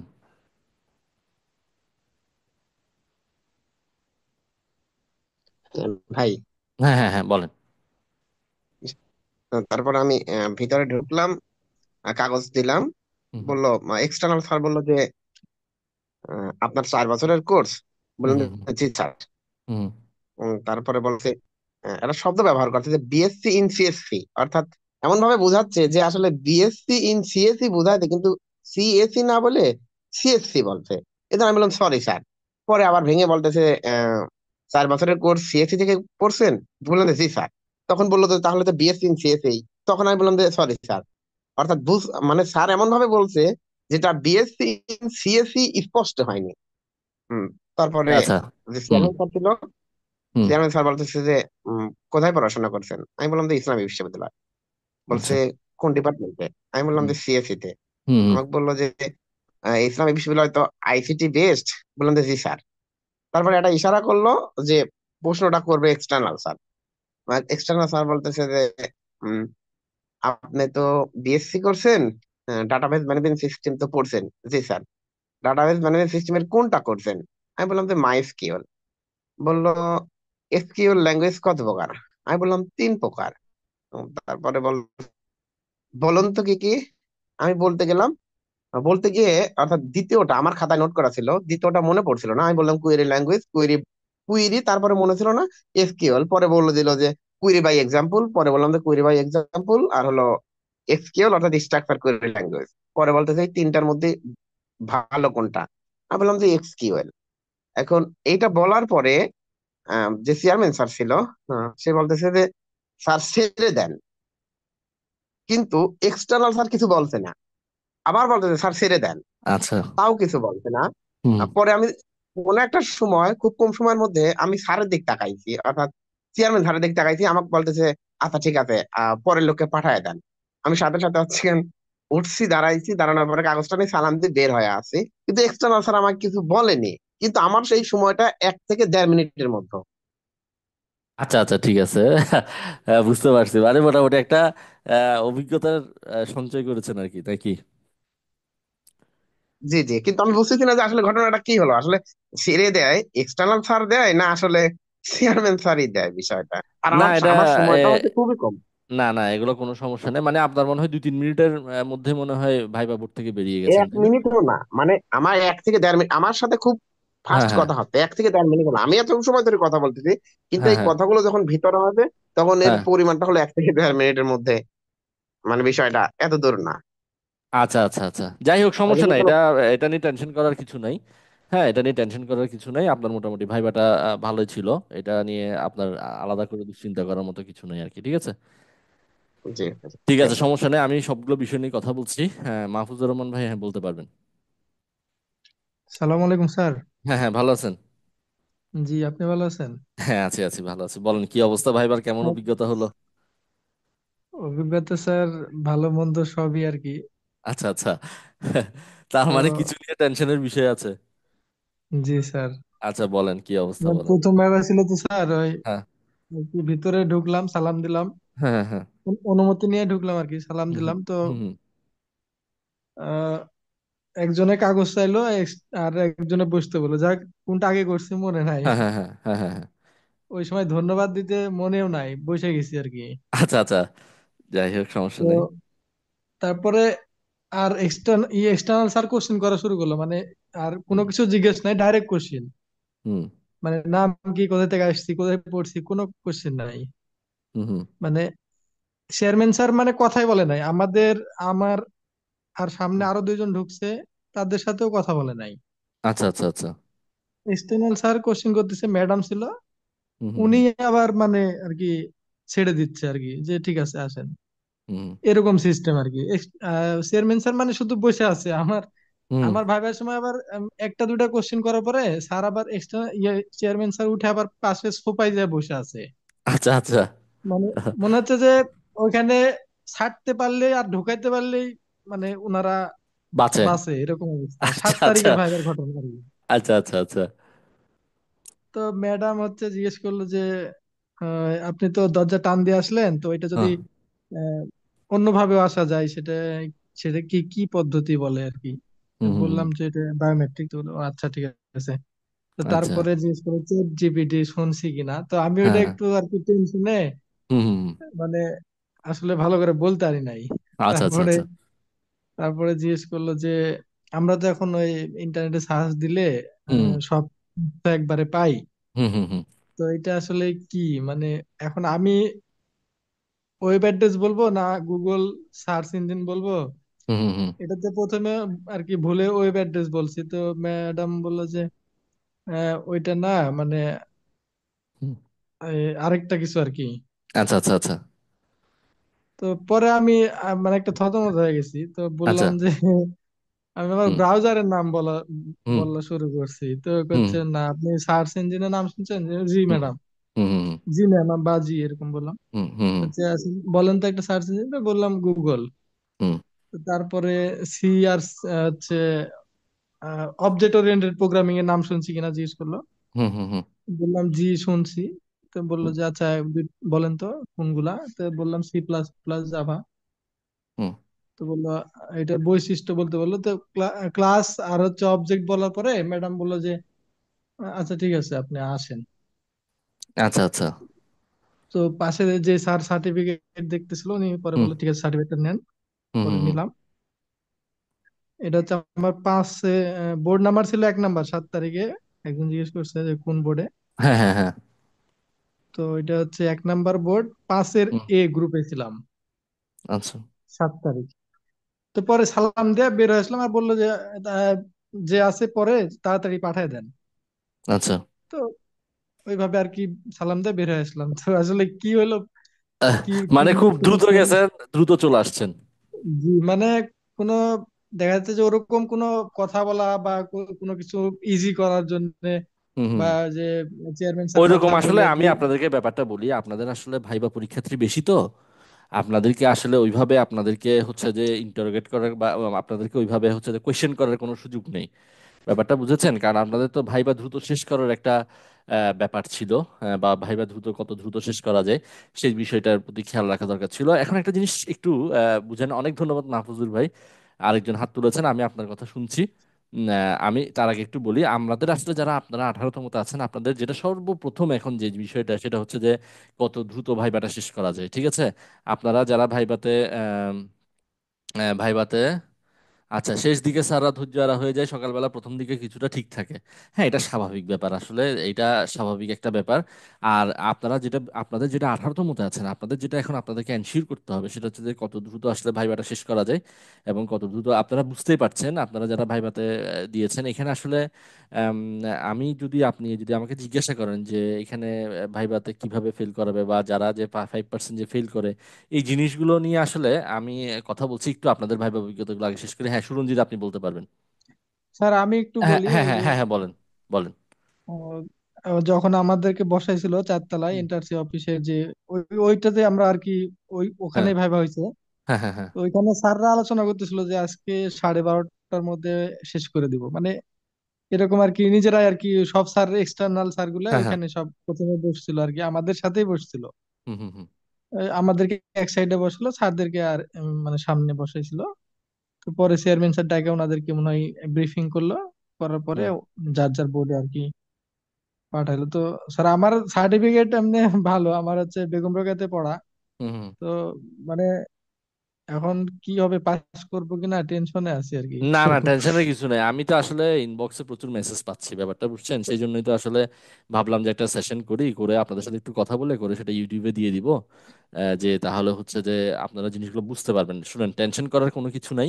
আমি আমার কথাগুলো বলছি, তার আগে আমি একটু জাস্ট আগে আপনাদের কথাগুলো একটু শুনি, তারপর আমি সামগ্রিকভাবে আপনাদের পুরো একটা সলিউশন দিচ্ছি। আচ্ছা হ্যাঁ, সুরঞ্জিত আপনি হাত তুলেছেন, আপনি বলতে পারবেন। নমস্কার স্যার, ভালো আছেন? হ্যাঁ হ্যাঁ, ভালো আছি, আপনি ভালো আছেন? জি স্যার। কি স্যার অবস্থা আমার বলেন, 6 ভাইবা কেমন? তারিখে হুম ভাইবা ছিল। এটা তো হুম। প্রথম ভাইবা, একটু তো নার্ভাস ছিলামই। আচ্ছা আচ্ছা। 11:30টায় আমার সেশন, 3 নাম্বার ছিলাম। হ্যাঁ হ্যাঁ। তো স্যার আমি যখন ঢুকলাম ভিতরে, মানে জিজ্ঞাসা করে ঢুকলাম, স্যার ভিতরে আসতে পারি? হুম একজন বলল হ্যাঁ আসেন। তা বাম পাশে ম্যাম ছিল, ম্যাম আমার হাত থেকে সার্টিফিকেট গুলো নিল। হুম এবং হুম হুম মাঝে মনে হয় চেয়ারম্যান ছিল। আমি যখন ঢুকতেছিলাম উনি যখন উঠে হয়তো ওয়াশরুমের দিকে গেছে। হুম হুম। তো 2জন ছিল তখন। তো ওই আচ্ছা। পাশে যে আজ যে স্যার ছিল উনি বসতে বললো, আমি যে সবাইকে নমস্কার দিলাম, দেওয়ার পরে উনি বসতে বললো। আমি ধন্যবাদ দিয়ে বসলাম। তারপর বলতেছে কোন সাবজেক্ট থেকে পড়াশুনো। আমি বললাম কম্পিউটার সায়েন্স অ্যান্ড ইঞ্জিনিয়ারিং। তারপরে বলল যে আপনি হচ্ছে ভিডিও এডিটিং করেন? তাই আমি বলছি না, করি না। বলছে ফটোশপ পারেন? হ্যাঁ স্যার পারি। পাওয়ার পয়েন্ট পারেন? হ্যাঁ পারি। এক্সেল পারেন? জি স্যার। তারপরে বলল যে ইলাস্ট্রেটর পারেন? জি স্যার। তার কাছে আউটসোর্সিং বা কোনো কিছু এরকম করেন? বললাম না স্যার, এরকম কোনো কিছু করি না আমি। তারপরে জিজ্ঞাসা করলো যে আমি একটা ল্যাপটপ কিনবো যেখানে আমি ভিডিও এডিটিং এর কাজ করব। তার জন্য আমার কোন বিষয়টা গুরুত্ব সহকারে দেখতে হবে? তো আমি বললাম স্যার, ভিডিও এডিটিং এর জন্য কালার পারফেক্ট বা হচ্ছে গ্রাফিক্স এর ব্যাপারটা, এখন ডিসপ্লে ভালো কন্ডিশন এবং গ্রাফিক্স কার্ড সাপোর্টেড ভালো এটা, এবং ভালো প্রসেসর না হলে স্যার ভালো মানে সফটওয়্যার রান করতে পারবো না।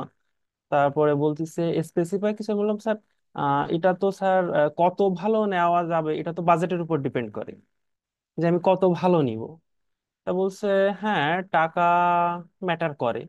তারপরে উনি বলল যে এক্সেল এক্সেলে একটা কন্ডিশন যেখানে 33-এর বেশি হলে পাস, কিভাবে হতে পারে?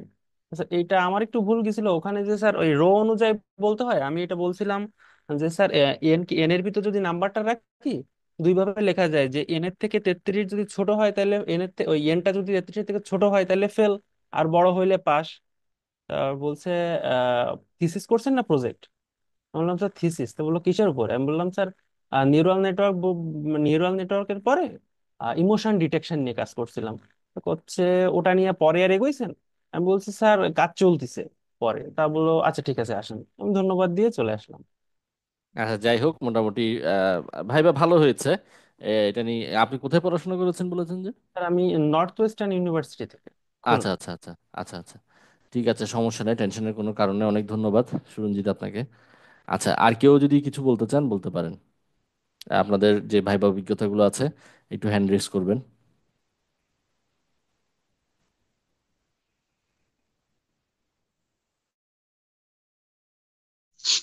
ভাইয়া আমি একটু বলবো।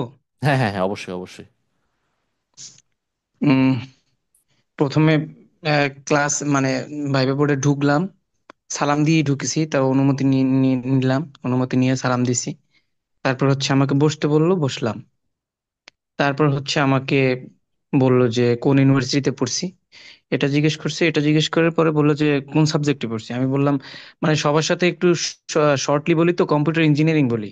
কম্পিউটার সায়েন্সটা আমি মানে অনেকের আচ্ছা সাথেই বলা হয় না। আচ্ছা হ্যাঁ, আচ্ছা। তো হ্যাঁ। আমি শুধু এতটুকুই বলছি কম্পিউটার ইঞ্জিনিয়ারিং।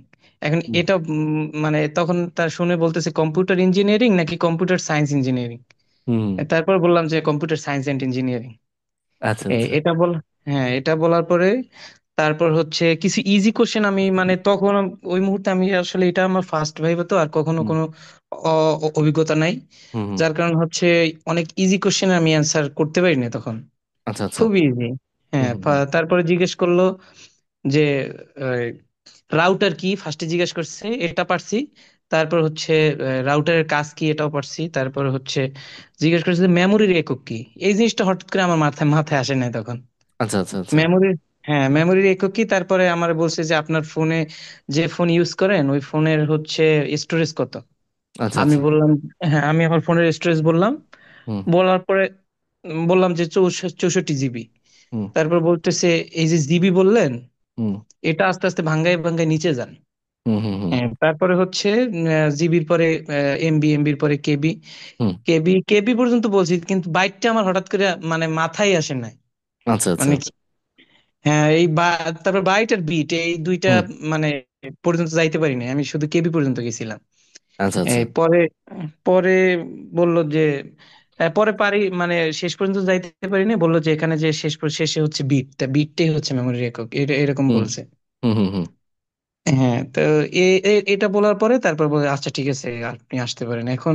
মানে হ্যাঁ। ভাইবা ভালো হয়েছে না মন্দ হয়েছে কিছুই না না, বুঝতেছি না, ভালো খুব হয়েছে, টেনশনে আছি। খারাপ হওয়ার কিছু নাই। শুনেন, ভাইভাতে এগুলো কোনো ব্যাপার না। তবে সুন্দর প্রশ্ন আসলে আপনাদের, আপনাদের এই জিনিসগুলো রেকর্ড করে রাখছি এই জন্যই, মানে পরবর্তীতে যারা দেখবেন যে ভাইবা দিবে, আপনাদের এই জিনিসগুলো শুনে অনেক বেশি অভিজ্ঞতা গ্যাদার করতে পারবে। কারণ আপনার প্রশ্নটা দেখেন, এই যে আমি যখন সেশন নিয়েছিলাম, আপনারা যুক্ত ছিলেন, আমি আপনাদেরকে কিন্তু বেশ কিছু কথা বলেছিলাম। আমি আশা করছি আপনাদের আগাম যে তথ্যগুলো দিয়েছিলাম সেগুলো আপনাদেরকে অনেকটা রিল্যাক্স করেছে ভাইবা ভাইবা ক্ষেত্রে দিতে যাওয়ার ক্ষেত্রে।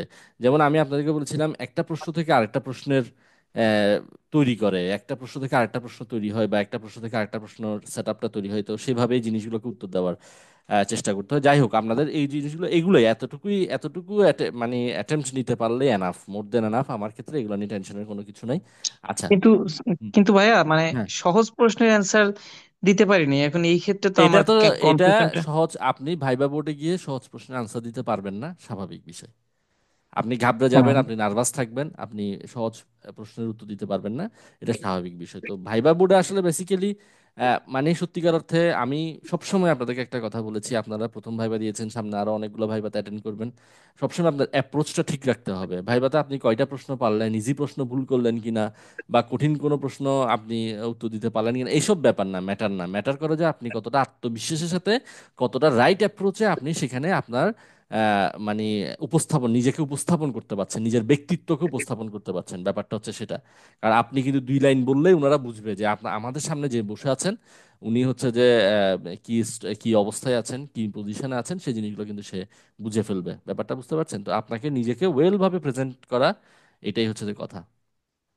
আচ্ছা, জি ঠিক আছে, ভাইয়া অনেক ধন্যবাদ। ধন্যবাদ, অনেক ধন্যবাদ আপনাকে। আর যদি কেউ বলতে চান তাহলে বলতে পারেন। আরেকটা SMS মানে মেসেজ পেলাম আমরা, ভাইয়া কি বলেছেন এটা, আব্দুর রাজ্জাক রাজু ভাইয়া, সিএসসি ডিপার্টমেন্ট থেকে নাকি সরাসরি দশম গ্রেডে জয়েন করানো হয়, এটা কতটা সত্য? ভাইবা দিতে গিয়ে একজন এসব বলছিল। হ্যাঁ, আপনারা সরাসরি দশম গ্রেডে পাবেন, আপনাদের বিএড করার প্রয়োজন হবে না, ঠিক আছে?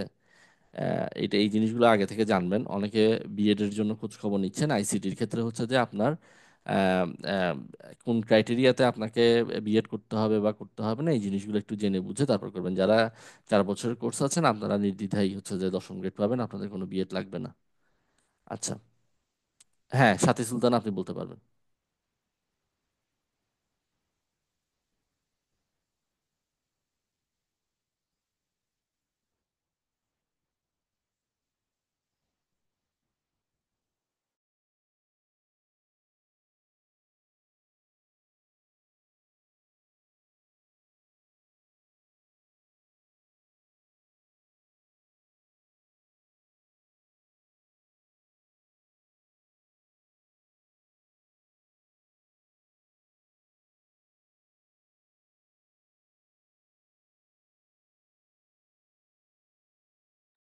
হ্যাঁ, আপনি বলতে পারবেন, আমার দিক থেকে সবকিছু ওকে আছে।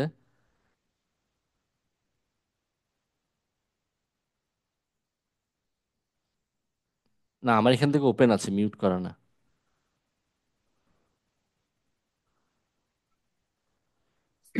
আসসালামু আলাইকুম। হ্যাঁ হ্যাঁ।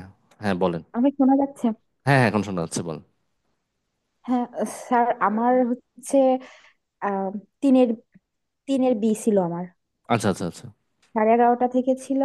হুম পরে হচ্ছে আমি ঢুকলাম, ওখানে ঢোকার সাথে আমার 4 তলায় ছিল। হুম তো ঢোকার সাথে আপনার মানে ভিতরে ওনারা রিসিভ করে নিল, নিয়ে আমার সামনেই ছিল, ওইখানে বসতে দিল। হুম দেওয়ার হুম পরে হুম তারপর কাগজ টাগজ দেখলো, একটা ম্যাডাম দেখলো, কাগজ টাগজ সব ওকে হওয়ার পর হুম তারপরে হচ্ছে আমাকে ডাকলো। হুম মানে স্যার, আমার একটা জিনিস কি, আমার আগে যারা গেছে বা আমার পরেও হুম যারা গেছে তাদের হুম অনেক টাইম রাখছে, বাট আমার হুম। জাস্ট দুটো কোশ্চেন করে সাইডে দিছে। মানে আচ্ছা আমার আচ্ছা। ভিতরে, তবে ওনার বিহেভিয়ার অনেক ভালো ছিল। একটা হুজুর মতো স্যার ছিল, হুম উনি হুম কোশ্চেন করি আর হুম। ম্যাম হচ্ছে কাগজপাতিগুলো দেখছে, আর হুম। আমার সামনে একটা স্যার ছিল। তো আমি আচ্ছা আচ্ছা। ফার্স্টে গেলাম, সালাম দিলাম, বসলাম, কাগজপাতি দেখতেছে।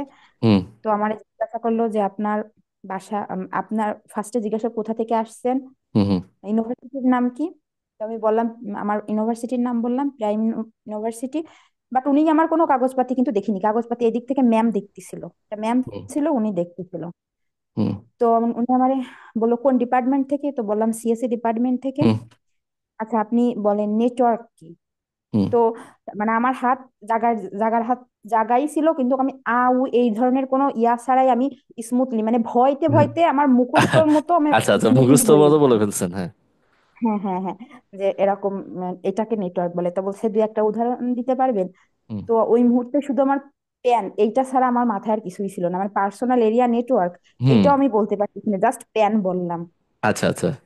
তারপরে উনি আমারে আরেকটা বললো যে এটা পারপোজ, পারপোজ না কি একটা জানো তো, ওইটা আমি মানে নেটওয়ার্কের পারপোজ এটা কি বলতে পারবেন না, আমি ওই প্রশ্নটা আমি বুঝতেই পারিনি।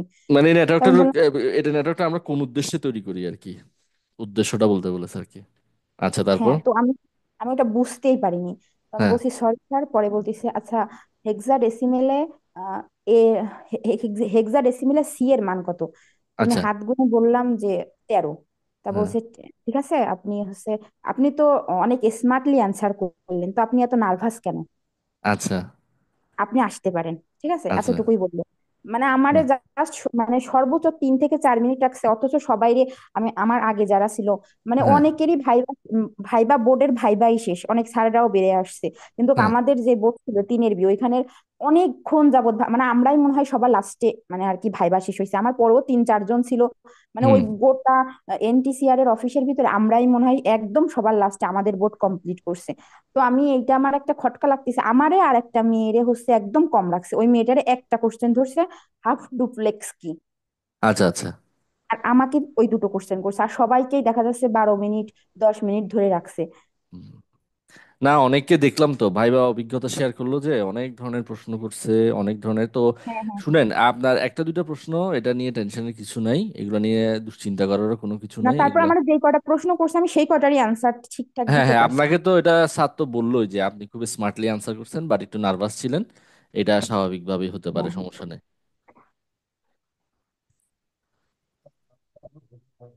আচ্ছা, একজন ভাইয়া বললো যে কাউসার আহমেদ 3B-তে ছেলেদের 6-7টা করে প্রশ্ন করেছে, মেয়েদের 2-3টা প্রশ্ন করে শেষ করে দিয়েছে, আমিও সেম বোর্ডে ভাইবা দিয়েছি।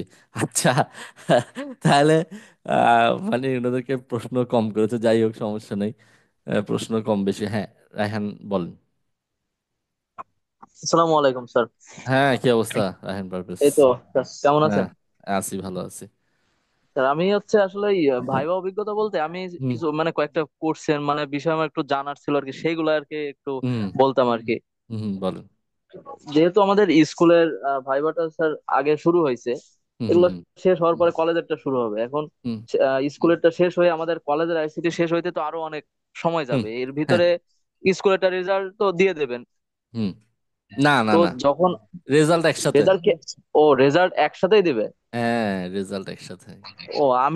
আমি একটু মানে কনফিউশনে ছিলাম যে এই যে এই রেজাল্ট আগে কনফিউশন দিলে। গুলো আছেন বলেই তো বলতেছি, সেশনটা নেওয়ার চেষ্টা করলাম আর কি। এটা আপনার রেজাল্ট একসাথে হবে। তার মানে স্যার যখন আমরা চয়েস দিব তখন তো সব ওই একসাথেই সবকিছুই হবে, হ্যাঁ মানে হ্যাঁ আগে হ্যাঁ। পরে নয়। না না না, এগুলো তখনই ও তখনই আপনাকে তখন দিতে হবে। তবে কথা হচ্ছে যে আপনি যদি স্কুল কলেজ দুইটাতেই আপনি লিখিত দেন এবং দুইটার জন্যই যদি আবেদন করেন, এবং আপনি যদি কলেজ লেভেলে যদি লিখিততে যদি আপনি উত্তীর্ণ, মানে আপনার যদি কলেজ লেভেলে জব হয়ে যায়, তাহলে আপনার স্কুল লেভেলের জন্য আপনি আর বিবেচিত হবেন না। আচ্ছা আচ্ছা। না এই ব্যাপারটা বিষয়টা বুঝছেন? আমি হচ্ছে একটু মানে জানা ছিল না, এই জন্য আর কি এই বিষয়টা জানার জন্য আমি আর আচ্ছা, কি। যাই হোক। আমার আর আপনার ভাইবার ভাইবা অভিজ্ঞতা ভাইবা কেমন মানে হলো? মোটামুটি আলহামদুলিল্লাহ স্যার, ভালো হয়েছে। 4টা হ্যাঁ। কোশ্চেন করছিল আমাকে প্রথমে, আচ্ছা। সালাম দিয়ে পারমিশন নিয়ে ঢুকলাম। হুম। তো ঢোকার সাথে সাথে বোর্ডে 3 জন ছিল, চেয়ারম্যান হুম। স্যার ছিলেন, একজন ম্যাম ছিলেন, উনি হচ্ছে সার্টিফিকেট গুলো চেক করতেছিলেন ভিতরে। হ্যাঁ হ্যাঁ। আর কোশ্চেন করছিলেন একজন স্যার। হুম। হুম। তো প্রথমে যেই হচ্ছে ম্যাম আমার কাছে সার্টিফিকেট গুলো চেয়েছিলেন, আমি হুম। সার্টিফিকেট গুলো দিয়ে কি দাঁড়াইছিলাম। হুম। তো হুম। ওনারা বসতে বললে আমি ধন্যবাদ দিয়ে বসলাম। হুম। বসে ডান দিক থেকে স্যার কোশ্চেন শুরু করলো যে হুম। আপনি কোন সাবজেক্টে পড়াশোনা করছেন। হুম। হুম। তো আমি বললাম sir computer science. BSc in computer science and engineering. হুম তো হচ্ছে এবার উনি বললো তাহলে আপনার অনার্সে আপনি কোন কোন সাবজেক্ট গুলো পড়ছিলেন, হুম কি কি সাবজেক্ট পড়ছিলেন। হুম তখন হুম স্যার আমি ওই যে প্রথম থেকে কিছু সাবজেক্ট বললাম আমাদের, হুম আচ্ছা, মানে মেনলি বলছিলাম আমাদের কোর্স রিলেটেড যেগুলো, ওই যে আর যেগুলো থাকে ওইগুলো আর কি বলি নাই আমি। হুম হুম হুম হুম যেমন স্ট্রাকচার ওরিয়েন্টেড, অবজেক্ট ওরিয়েন্টেড, হুম এই টাইপের গুলো আমরা মানে বলছিলাম আর কি। হুম হুম হুম তো এক পর্যায়ে আমাকে কোশ্চেন করলো তাহলে আহ কি বলে ওটাকে, ও অ্যালগোরিদম এবং হুম ফ্লো চার্টের ভিতরে পার্থক্য কি একটু বলেন তো। হুম তো আমি বললাম, বলার পরে তারপরে জিজ্ঞাসা করলো যে ধরেন আমি একজন প্রোগ্রামার, আমি একটা প্রোগ্রাম রচনা করব, তো এই ক্ষেত্রে হচ্ছে আমার প্রথম কাজ, এই দুইটার ভিতরে আমার প্রথম কোনটা করতে হবে। আমি আচ্ছা অ্যান্সার করলাম যে স্যার আমাদের আগে অ্যালগোরিদম তৈরি করতে হবে।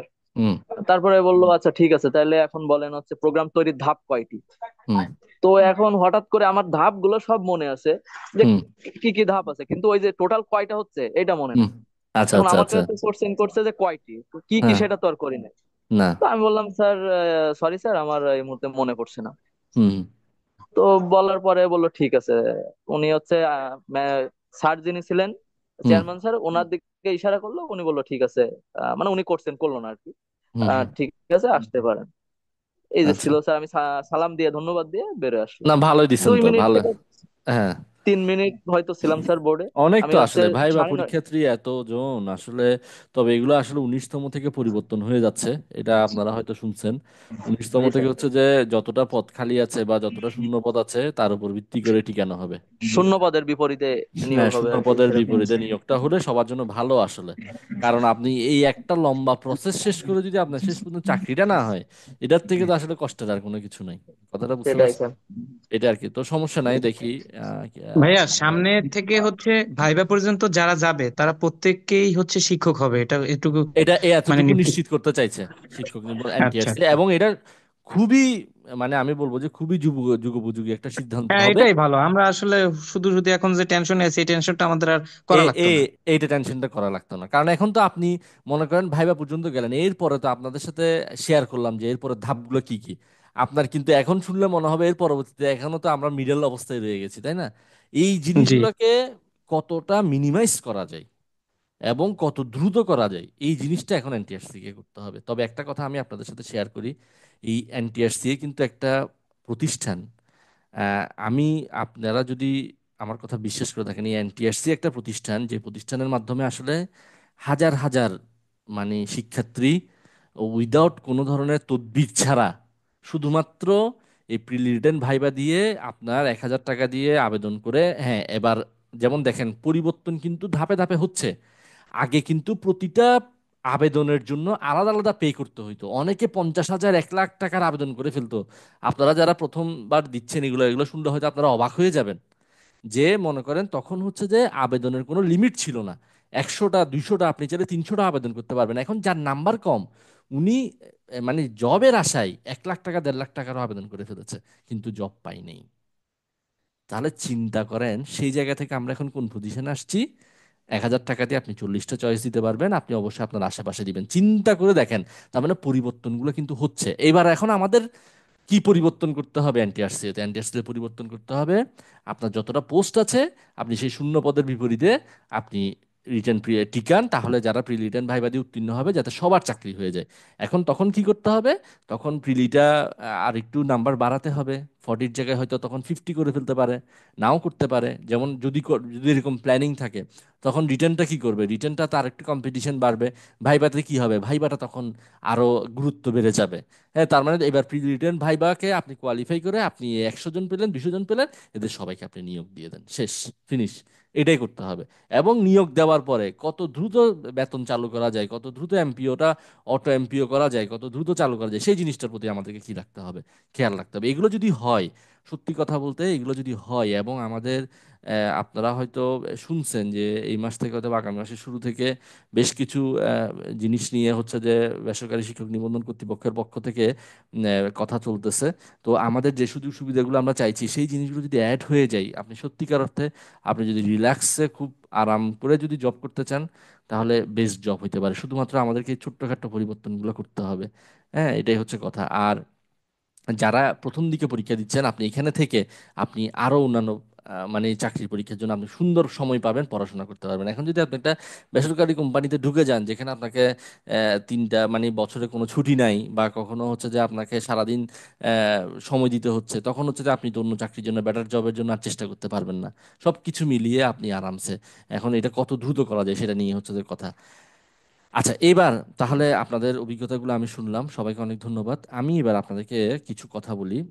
আপনারা এখানে যা যা বুঝছি যে অনেকেই হচ্ছেন যে প্রথমবার ভাইবা দিয়েছেন, এমন অনেকেই আছেন, অনেক অভিজ্ঞ আছেন ভাইভাতে আসলে।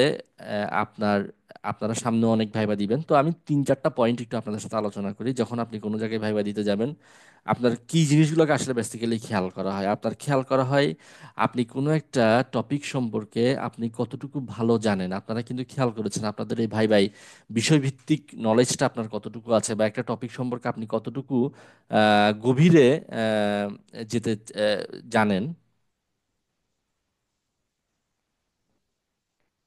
আচ্ছা, আপনার এসএমএসটা আমি দেখবো, অনেক বিশাল একটা এসএমএস করেছেন, আমি দেখছি। তো আমার কথাগুলো শেষ করি।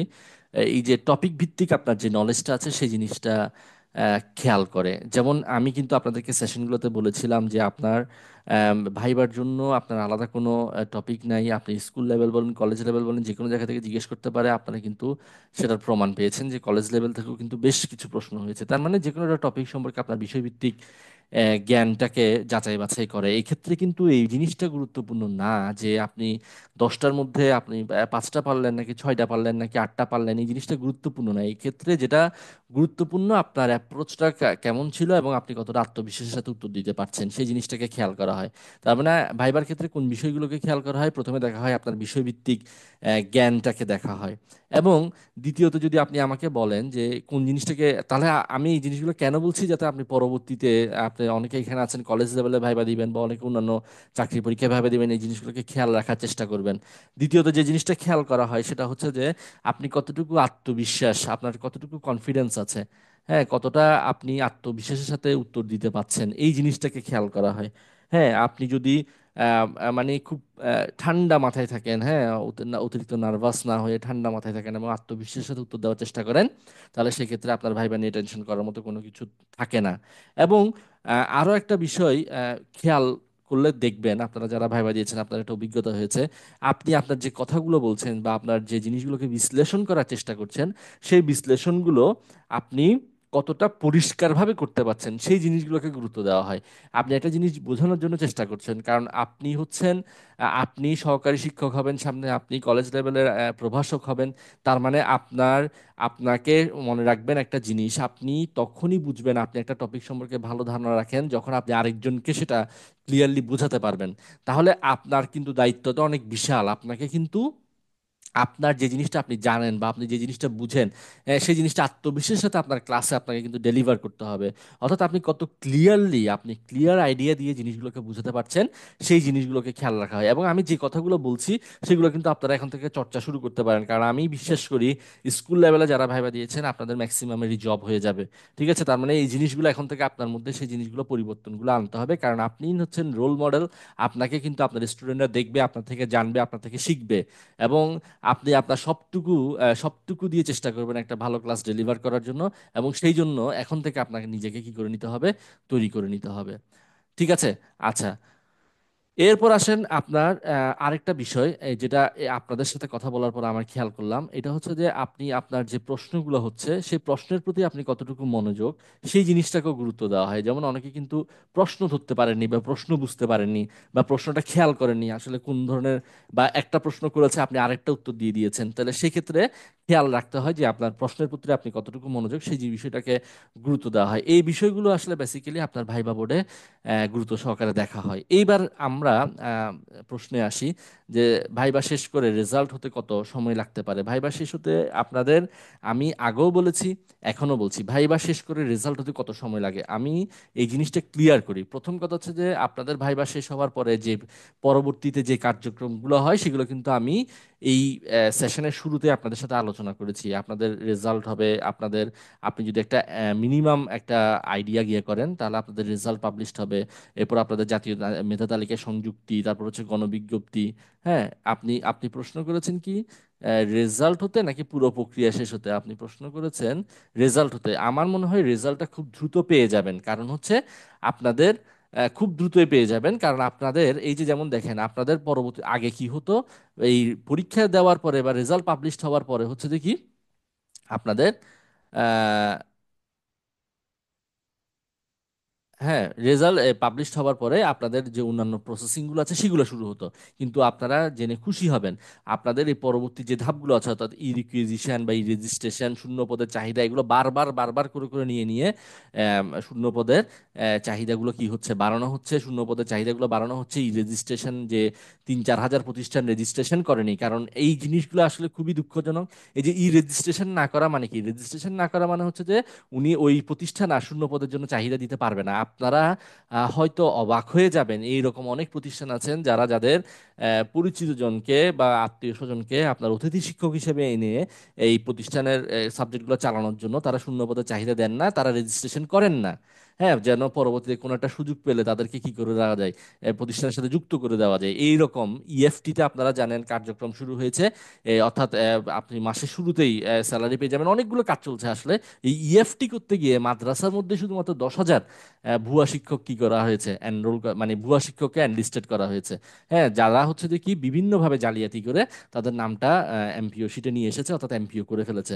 তো আমাদের পক্ষ থেকে একটা জোর দাবি থাকবে, এই যে শূন্য পদগুলো তৈরি হচ্ছে বা জাল শিক্ষক ধরা পড়ছে বা এই জিনিসগুলো যাতে আরো জোরদার করা হয়, এবং এই শূন্য পদগুলো যাতে আপনাদের সাথে ষষ্ঠ গণবিজ্ঞপ্তিতে যুক্ত করে দেওয়া হয়, তাহলে হচ্ছে যে আরো বেশি জনের চাকরির সুযোগটা কি হবে, তৈরি হবে। ওকে, তো আমি এরপরে আসেন, আমি যে কথাটা বলছিলাম যে এবার আপনাদের ভাইবাতে আপনি আপনি ভাইবাতে আপনার ফেল করার কারণটা কি হতে পারে বা ফেল করাতে পারে কিনা। আমি একটা জিনিস দেখেন, আমি যদি আপনি যদি আইসিটি বিষয়ের কথা যদি চিন্তা করেন তাহলে আপনি দেখবেন প্রচুর শিক্ষক চাহিদা আছে বিভিন্ন প্রতিষ্ঠানগুলোতে। কারণ আইসিটির ক্ষেত্রে যেটা হয় সেটা হচ্ছে যে অনেকেই স্কুল লেভেলে বলেন বা মাদ্রাসা লেভেলে বলেন, অনেকে অনেক দ্রুত জব সুইচ করে ফেলে। এর ফলে কিন্তু প্রচুর শূন্যপদ তৈরি হয়ে যায়। ঠিক আছে, অনেকে জব সুইচ করে বা আর একটু বেটার পেলে বেটার অপশনে চলে যায়, এরকম কিছু থাকে। এবং আরো কিছু হচ্ছে যে মানে আইসিটির ক্ষেত্রে অবসরজনিত কারণে শূন্যপদ তৈরি হওয়ার সম্ভাবনাটা খুব কম থাকে, কারণ আইসিটিটা হচ্ছে যে নিউ সাবজেক্ট ছিল। তো সেক্ষেত্রে খুব দ্রুত অবসরে যাওয়ার মতো সেরকম সুযোগ কম থাকে, এরকম কিছু পদ শূন্য হতে পারে। এবং আগে থেকেই অনেক বেশি শূন্য পদের চাহিদা ছিল, এবং এই যে ই রেজিস্ট্রেশন হচ্ছে, ই রিকুইজিশন হচ্ছে, এটার চাহিদা গিয়ে অনেক উঁচু পর্যায়ে যাবে। এটা শুধুমাত্র 18তম না, আপনাদের আমি যেটা বিশ্বাস করি 18তমতে যারা ভাইবা দিয়েছেন তাদের প্রত্যেকের চাকরি তো হবেই, 19তমতে যারা দিবেন সামনে তাদের জন্য কিন্তু একটা খুব সুন্দর একটা পথ খোলা থাকবে, কারণ এর মধ্যে অনেকগুলো পথ শূন্য হবে। ঠিক আছে, এটাই হচ্ছে সব থেকে বড় কথা। তাহলে ফেইলের ক্ষেত্রে আমাকে যদি বলেন যে এইখানে ভাইবার ক্ষেত্রে আপনার ফেল কি কারণে হইতে পারে, এক নাম্বার কারণ যদি যেটা বেশিরভাগ যে 5% বা 6% ফেল করে, সেটা কি কারণে করে, সেটা হচ্ছে যে অনুপস্থিতির কারণে হচ্ছে যে একটা বড় একটা নাম্বার হচ্ছে যে ফেইলের কাতারে থাকে। এখন আপনি যে বললেন না যে 5-6% ফেল হতে পারে, আমি যেটা বললাম সেটার মধ্যে ম্যাক্সিমাম কি থাকে, অনুপস্থিত। কারণ অনেকেই কিন্তু আমার পরিচিত অনেকেই কিন্তু এই যে প্রদর্শক পদে বা সহকারী শিক্ষক পদে কিন্তু ভাইবা অ্যাটেন্ড করেননি। ঠিক আছে, তার মানে এই অনুপস্থিতির কারণে একটা ভাইবা হতে পারে। 2 নাম্বার, আপনার যদি সার্টিফিকেট জনিত কোনো ধরনের জটিলতা থাকে, সার্টিফিকেট জনিত জটিলতা থাকলে আপনি ওখানে সেখানে আপনার ক্যান্সেল হয়ে যাবে। হ্যাঁ, আপনার এটা হচ্ছে যে সার্টিফিকেট জনিত জটিলতা থাকলে সেখানে আর কোনো কিছু করার থাকবে না। এই দুইটা কারণে ম্যাক্সিমাম ক্ষেত্রে ফেল হবে। তৃতীয়ত, যদি আপনি কোনো ধরনের অশোভন আচরণ করে থাকেন বা কোনো ধরনের মানে কি বলবো, আপনার যদি এমন কোনো আচরণ করে থাকেন যেটা যাদের ওনাদের কাছে যেটা বিরক্তিকর বলে মনে হয়েছে বা ওনাদের কাছে অশোভন বলে মনে হয়েছে, সেই কারণে আপনাকে কি করাতে পারে, ফেল করাতে পারে। ঠিক আছে, এটা হচ্ছে যে 3টা কারণ। যদি বলেন 3টা কারণ, এবার আসেন আপনাদের আরো কি প্রশ্ন ছিল। এই 3টা কারণ হচ্ছে যে মূল কারণ। কারণ একটা জিনিস খেয়াল করেন, একে তো হচ্ছে বিভিন্ন শিক্ষা প্রতিষ্ঠানগুলোতে আইসিটি বিষয়ে চাহিদাটা সর্বোচ্চ লেভেলে থাকে।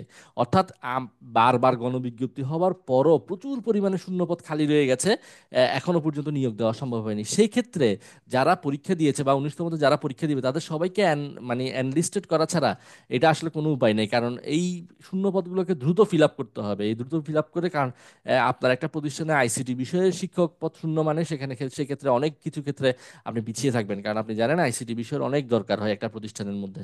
ঠিক আছে, তার মানে অনুপস্থিতির কারণে ফেল হতে পারে, সার্টিফিকেট জনিত জটিলতার কারণে ফেল হতে পারে, অশোভন আচরণের জন্য ফেল হতে পারে। এই তিনটা কারণে ফেল হওয়ার সম্ভাবনাটা সর্বোচ্চ পরিমাণে থাকবে। এইবার আসেন, আপনি ভাইভাতে কোনো মানে দুই তিনটা প্রশ্নের উত্তর দিতে পারেনি, প্রথমে এই কথাটা বলি, দুই তিনটা প্রশ্ন উত্তর দিতে পারেনি, স্বাভাবিক ব্যাপার, কোনো সমস্যা নাই। আপনার সবগুলা প্রশ্নের উত্তর দেওয়ার কোনো সুযোগ নাই, সুযোগ নাই বলতে সেটা আপনি আশাও করতে পারবেন না। তার মানে এই ক্ষেত্রে আপনার কোনো অসুবিধা নেই, এটা নিয়ে টেনশন করার কোনো কারণে আপনি নিশ্চিন্তে থাকেন। হ্যাঁ, এবং তৃতীয়ত যেটা হয় যে আপনি ভাইভাতে একটা প্রশ্নের উত্তর দিতে পারেননি, সেক্ষেত্রে আপনি ভাইভাতে যদি একটা প্রশ্নের উত্তর দিতে না পারেন সেক্ষেত্রে আপনাকে ফেল করাবে কিনা এটা আসলে সত্যিকার অর্থে আমাকে যদি বলেন, তাহলে এখানে আমি দুইটা কেসকে নিয়ে আসার চেষ্টা করব। এক নাম্বার হচ্ছে যে দেখেন, এক নাম্বার হচ্ছে যে এখানে ভাইবা বোর্ডে যারা আছেন সবাই সেম মেন্টালিটির না, বা হচ্ছে যে সবাই সেম ভাবে চিন্তা ভাবনা করেন না। তাহলে একদম বেসিক কোনো কিছু যদি আপনি আনসার করতে না পারেন, একদমই বেসিক কোনো কিছু বা একদম বেসিক জিনিসগুলো আপনি কোনো অ্যাপ্রোচ নিতে পারছেন না, বা কোনো কিছুই কথা মানে উত্তর দিতে পারছেন না, এইসব ক্ষেত্রে কিছু কিছু ভাইবা বোর্ডে কয়েকজন করে, মানে কয়েকজন বলতে হাতে গোনা একদম খুবই কম সংখ্যক, হ্যাঁ, খুবই কম সংখ্যক, সেটা ওনাদের উপর নির্ভর করবে, কারণ ভাইবা বোর্ডে তো সবার মেন্টালিটি সেম না। তবে আমি বলবো এটা এটা নিয়ে টেনশন করার কোনো কারণ নাই। আপনি যদি একটাও না পারেন, আপনি যে পাশ করবেন না এমন কোনো কিছু না। ম্যাক্সিমামই হয়েছেন যে যারা ভাইবা অ্যাটেন্ড করেছেন, আপনাদের সার্টিফিকেটে 12 মার্কস আছে, আপনারা আপনাদের অ্যাটেন্ড করেছেন, এটার জন্য আপনারা দেখবেন যে পাশ হয়ে গেছেন, টেনশন করার কিছু নাই। কিন্তু একটা কি 1%, এটা হতে পারে 1%। আমি একটা কিন্তু কেন রেখেছি, যেমন মনে করেন একটা ভাইবা বোর্ডে কেউ আপনার ভাইবা বোর্ডের চেয়ারম্যান বা যিনি এক্সটার্নাল আছেন উনি ভাবলো যে যে একদম বেসিক কিছু পারেনি, একদম কিছু পারেনি, হ্যাঁ, এটাকে সামনে উনাকে মুভ করাটা উচিত হবে কিনা, হ্যাঁ, এইভাবে করে উনি চিন্তা করতে পারেন। তবে সেটা সংখ্যা খুবই কম, হ্যাঁ, যেটাকে আমরা বিবেচনা নাই আনতে পারি। যদি কারো মানে কি বলবো সেটা ব্যাড লাক থাকে আর কি, না হলে আপনার এটা বিবেচনা আনার দরকারই নেই। কথা হচ্ছে যে সেটা আপনার বিবেচনা আনার দরকারই নেই। যারা আপনারা ভাইবা পরীক্ষা দিয়েছেন, আপনাদের সবার কি হয়ে যাবে, ভাইভাতে পাশ হয়ে যাবে এবং সবার চাকরিটা নিশ্চিত হবে। এটা আমি আপনাদের সাথে আজকে শেয়ার করলাম। আপনারা যদি পরবর্তীতে যখন রেজাল্ট হবে তখন আমার এই কথার সাথে কি করবেন, মিলিয়ে দেখবেন, ঠিক আছে? এবং এর মধ্যে কিন্তু আরো অনেক শূন্যপদ তৈরি হবে, ঠিক আছে? এগুলো মিলে সবগুলো ষষ্ঠ বিজ্ঞপ্তিতে দেখবেন আপনারা যারা অ্যাটেন্ড করেছেন সবার চাকরি হয়ে যাবে। কথাটা বুঝছেন? তার মানে আমি জাস্ট একটা পার্সেন্ট কি রেখেছি, একটা সম্ভাবনার কথা রেখেছি জাস্ট। কিন্তু সেটা কি, সেটা আপনি নাই বলেই চিন্তা করতে পারেন যে না, এটা নিয়ে আর চিন্তা করার প্রয়োজন নেই, এরকম কিছু হইতে পারে না। মানে একদম যদি কারোর ব্যাড লাক হয় এরকম কিছু হইতে পারে, আদারওয়াইজ কোনো ধরনের কোনো সমস্যা নেই। ঠিক আছে? আচ্ছা, ভাইয়া আপনাদের মাঝখানে একটু প্রশ্ন করব একটা। হ্যাঁ হ্যাঁ, অবশ্যই অবশ্যই বলেন। মানে ভাইবে পাশ করার পরেও কি চাকরি না হওয়ার সম্ভাবনা আছে? অবশ্যই আছে, অবশ্যই আছে। সেটা কি? হ্যাঁ, সেটা কি কি কারণে হতে পারে? হ্যাঁ, ভাইবা হওয়ার পরে যেটা হচ্ছে যে আপনার তো মেরিট লিস্টে এনলিস্টেড হয়ে যাবেন। মেরিট লিস্ট আসার পরে যেটা সব থেকে গুরুত্বপূর্ণ, যেমন আপনার ভাইবার রেজাল্ট হলো, আপনি আপনার মেরিট পজিশনটা জানতে পারলেন, আপনার গণবিজ্ঞপ্তি হলো। এখন গণবিজ্ঞপ্তি হওয়ার পর আপনাকে এখানে 40টা চয়েস দিতে পারে। এখন আপনি যদি সব রিজন জানতে চান, এক নম্বরে কি রিজন হতে পারে, আপনি যে চয়েসগুলো দিয়েছেন সেই চয়েসগুলোতে আপনার থেকে বেশি নাম্বারধারী আবেদন করেছে, তখন আপনার জব হওয়ার এখানে সুযোগ থাকবে না। এক নাম্বার হচ্ছে এইটা, ঠিক আছে? যে আপনি যে 40টা প্রতিষ্ঠানে আবেদন করেছেন সে 40টা প্রতিষ্ঠানে আপনার থেকে বেশি নাম্বারধারী কেউ আবেদন করে ফেলেছে, তখন তো তাদেরকেই কি করা হবে, চয়েস দেওয়া হবে। এই একটা কারণে হতে পারে। দ্বিতীয়ত হচ্ছে যে অনেকে কি করে, মনে করেন একটু বেশি মার্কস থাকলে 40, মানে 40টা চয়েস দেন না, ওনারা হচ্ছে 4টা বা 5টা বা এরকম, আমি অনেকজনকেই দেখেছি যে কম চয়েস দেন। আমার কথা হচ্ছে যে সবগুলো চয়েস আমাকে ফিল আপ করতে হবে, হ্যাঁ। কম চয়েস দিলে দেখা যাচ্ছে যে উনি মনে করেছেন যে উনি আত্মবিশ্বাস ছিল যে আচ্ছা আমার নাম্বার বেশি আছে, এই 3টা 4টা প্রতিষ্ঠান থেকে আমার চলে আসবে।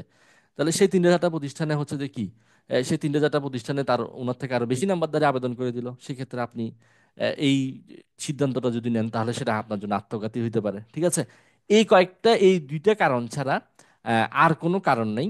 আর কারণে আর তবে আপনাদের যেটা আপনি যদি বিশেষ করে, এটা তো আমি সব সাবজেক্টের জন্য বলেছি, আইসিটির জন্য যদি ধরেন, আপনারা 40টা চয়েস দিলে একটাতে চাকরি হবেই, সোজা কথা হচ্ছে যে সেটা। যাদের এখন স্কুল লেভেলের জন্য আপনি যদি ভালো স্কুল পেতে চান 70+ মার্কস লাগবে। হ্যাঁ, আপনি যদি আরেকটু মিডিয়াম স্কুলে যেতে চান 60+ মার্কস লাগবে। আর আমার মনে হয় 45, মানে মানে স্কুল লেভেলে আইসিটির ক্ষেত্রে, আইসিটির ক্ষেত্রে যারা পাশ করেছেন সবার চাকরি হবে, আমার কাছে সেটা মনে হয়। হ্যাঁ, তবে আপনি একটু ভালো সেফ জোন থাকতে চান, তাহলে 50+ হচ্ছে বেসিক্যালি সেফ জোন। কিন্তু আমার কাছে মনে হয় যে যারা ভাইবা দিয়েছেন, মানে যারা, তার মানে যারা যে যত নাম্বারই পেয়েছেন সবার চাকরি হবে। আচ্ছা স্যার, হ্যাঁ, বল। আমাদের স্যার একজন বলছিল হুম। যে আইসিটি নাকি আমরা যারা টিকছি তার থেকেও নাকি আমরা 800-1000-এর মতো অ্যাটেন্ড করবে না, অর্থাৎ চূড়ান্ত ভাবে 2000 বা 2200 এরকম লোক থাকবে। এক্স্যাক্টলি। আচ্ছা, আমি এটা বলতে ভুলে গেলাম। সব থেকে বড় কথা হচ্ছে যে এখানে স্কুল লেভেলের অনেকেই পাশ করে, মানে স্কুল লেভেলে অনেকেই ভাইবা দিয়েছেন যারা কলেজ লেভেলেও ভাইবা দিবেন। তো ওনাদের যদি কলেজ লেভেলে চাকরি হয়ে যায় তাহলে কিন্তু ওনারা তো আর স্কুলের জন্য বিবেচনায় আসছে না, সেক্ষেত্রেও কিন্তু অনেক কমে যাবে। আমার কাছে মনে হয় যে ফিল আপই করতে পারবে না, আরো থাকবে এরকম আর কি। স্যার, হ্যাঁ। আমার আমার টিচার একজন আছে, আমি আর হুম। আমার স্যার একসাথে একই গ্রুপে পড়ছি, একই গ্রুপে ভাইবা দিছি, আচ্ছা একই সাথে রিটেন দিছি। আচ্ছা আচ্ছা স্যারের আবার ওই পলিটেকনিকে আপনার জব হয়ে গেছে নন ক্যাডারে। আচ্ছা আচ্ছা। এই কিছুদিন আগে রেজাল্ট দিল, দেন পলিটেকনিক পরীক্ষা টিচার, হুম। হ্যাঁ হ্যাঁ। ওইটাতে ওনার জব হয়ে গেছে। তারপরে উনি সার্টিফিকেটের জন্য মানে ভাইবা পরীক্ষাটা দিল আর কি। আচ্ছা আচ্ছা। তো ওইখান থেকেও ধরেন 200-300 তো কমে যাবে আর ধারণা আর অনেক কি। কমবে কমবে, অনেকের এর মধ্যে চাকরি হয়ে গেলে ওনারা মুভ করে যাবে, বুঝছেন ব্যাপারটা।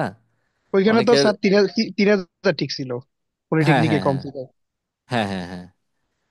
3000 মতো টিকছিল হয়তো, আমার সঠিক সংখ্যাটা জানা নেই, তবে ওখান থেকে অনেকে ইয়ে হয়ে যাবে, সেই সব কিছু বিবেচনায় এনে সেজন্য বললাম আর কি, যে এখানে আসলে বেসিক্যালি। আমার হ্যাঁ, ভাইয়া, বল। আমার পরিচিত প্রায় 10 থেকে 12 জন পলিটেকনিকে হয়ে গেছে, বাট তারপরও ভাইবা দিছে। আচ্ছা, তাহলে ওনাদের পলিটেকনিক্যাল ওনারা ভাইবা দিল কেন? দিছে যে একটা কষ্ট, আমারে বলতেছে কষ্ট করে পরীক্ষা দিছি দুইটা, আসলাম বসে আছি, আসলাম। স্যার আমারও এই না বলছিল না, যে এই যে সার্টিফিকেটের জন্য। এইটা আমার একদম ভালো লাগে না। আচ্ছা, আপনারা কি এটাকে যুক্তিযুক্ত মনে করেন? আপনি মানে এক ওনারা জায়গায় দিছে জয়েন যে করবেন না, পরীক্ষা দিচ্ছি আসলাম। না আপনি এক জায়গায় জয়েন করবেন না, এরকম আপনি কেন ভাইবা দিবেন? ঠিক আছে, স্যার তাহলে ওনারা আপনি। গণবিজ্ঞপ্তিতে আবেদন করবে না বলছে, আচ্ছা, জাস্ট সার্টিফিকেট নিবে। তা আপনি যে যদি আরেক জায়গায় থেকে মুভ করার ইচ্ছা না থাকে তাহলে আপনি এরকম তাহলে থাকবে এরকম। আসলে এই যে আপনাদের থেকে আপনারা অন্যরা যারা আছেন তারাও আপনারা এই জিনিসগুলো জানেন, বুঝেন, শুনেন। এরকম আরো অনেকেই থাকবে, এরকম অনেকেই আরো ডিলেট হয়ে যাবে। ঠিক আছে, তার মানে হচ্ছে যে আপনাদের পথটা সুগম হয়ে গেল আর কি, এটা নিয়ে টেনশন আর তাহলে কোনো কিছু নেই। স্যার কথা আছে যে হ্যাঁ। গণবিজ্ঞপ্তিতে আবেদন তারা না করলে ভালো আর কি আমাদের জন্য। না, উনি চাকরি না করলে আবেদন করবে কেন? আর এইখানে হচ্ছে যে আপনার এই একটা গিয়ে হবার পরে, গণবিজ্ঞপ্তি দেওয়ার পর কেউ যদি আবেদন করেও জয়েন যদি না করেন, তাহলে ওই পদটার জন্য কিন্তু আবার মানে কি দেওয়া হবে, আবার পুনঃ গণবিজ্ঞপ্তি দেওয়া হবে। ঠিক আছে। তো পুনরায় গণবিজ্ঞপ্তি দেওয়া হয়নি স্যার? এটা একটা বিশেষ গণবিজ্ঞপ্তি দেওয়া হয়, বিশেষ। এটার মাধ্যমে কিন্তু অনেকেই নিয়োগ হয়েছে। যেমন মনে করেন আপনি গণবিজ্ঞপ্তি দেওয়ার পরে আপনি আবেদন করলেন, এখন অনেকের মধ্যে এর মধ্যে আবার কি হয়ে থাকবে যে আপনার পছন্দের স্কুল না পেলে সেখানে হয়তো অনেকে জয়েন না করতে পারে, অনেকে জব হয়ে গেছে জয়েন না করতে পারে, অনেকে এসব কারণে যদি ওই পদগুলো যদি শূন্যই থাকে তাহলে তো সেই শিক্ষা প্রতিষ্ঠানগুলো তো আবার মানে টিচার পাবে না, তখন সেটা কি হয়, আর একটা বিশেষ গণবিজ্ঞপ্তি দেয়। ঠিক আছে, বিশেষ গণবিজ্ঞপ্তির মাধ্যমে কিন্তু অনেক শূন্য পদ আবার ফিল আপ হয়ে যায়। বুঝতে পারছেন? জি স্যার। ওকে, তাহলে মোটামুটি আমরা সব কথার এক কথা। হ্যাঁ, বলেন। স্যার, রিটেন মার্ক নিয়ে একটা কোশ্চেন ছিল। হ্যাঁ হ্যাঁ হ্যাঁ। সেটা হচ্ছে স্যার, আমি মোটামুটি 95-এর আনসার করেছি, শুধুমাত্র একটা ওই যে হুম তিনের একটা নাম্বার ছিল না যে হুম। আহ, 3 ভিত্তিক সংখ্যা পদ্ধতি। যে হ্যাঁ, তিন ভিত্তিক সংখ্যা পদ্ধতি, ওটা ছাড়া বাকি মানে 95 মার্কের আনসার করছি। হ্যাঁ হ্যাঁ আর হ্যাঁ। যতদূর আনসার করছি আমার মনে হয় আপনি যেভাবে দেখাই দিয়েছেন হুম ঠিক ওভাবে আনসার করছি। তো হুম। রিটেন মার্ক কিরকম থাকতে পারে সেটা একটু না, রিটেন মার্কস আপনার, আপনি যেরকম আনসার করেছেন তার উপর ভিত্তি করে হবে। আপনার যদি টু দ্য পয়েন্ট সবকিছু আনসার করেন, হ্যাঁ, তাহলে তো আপনার টেনশন করার কোনো কারণ নেই। কারণ একটা জিনিস দেখেন, আপনি যত মার্কস বেশি পাবেন ওইটা হচ্ছে তত ভালো। কারণ হচ্ছে যে আপনি যত ভালো শিক্ষা প্রতিষ্ঠানে যেতে পারবেন, আপনার, আপনি সরকার থেকে যে অংশটুকু পাবেন, প্রদত্ত অংশটুকু পাবেন, তার সমপরিমাণ আপনি স্কুল থেকে পাবেন।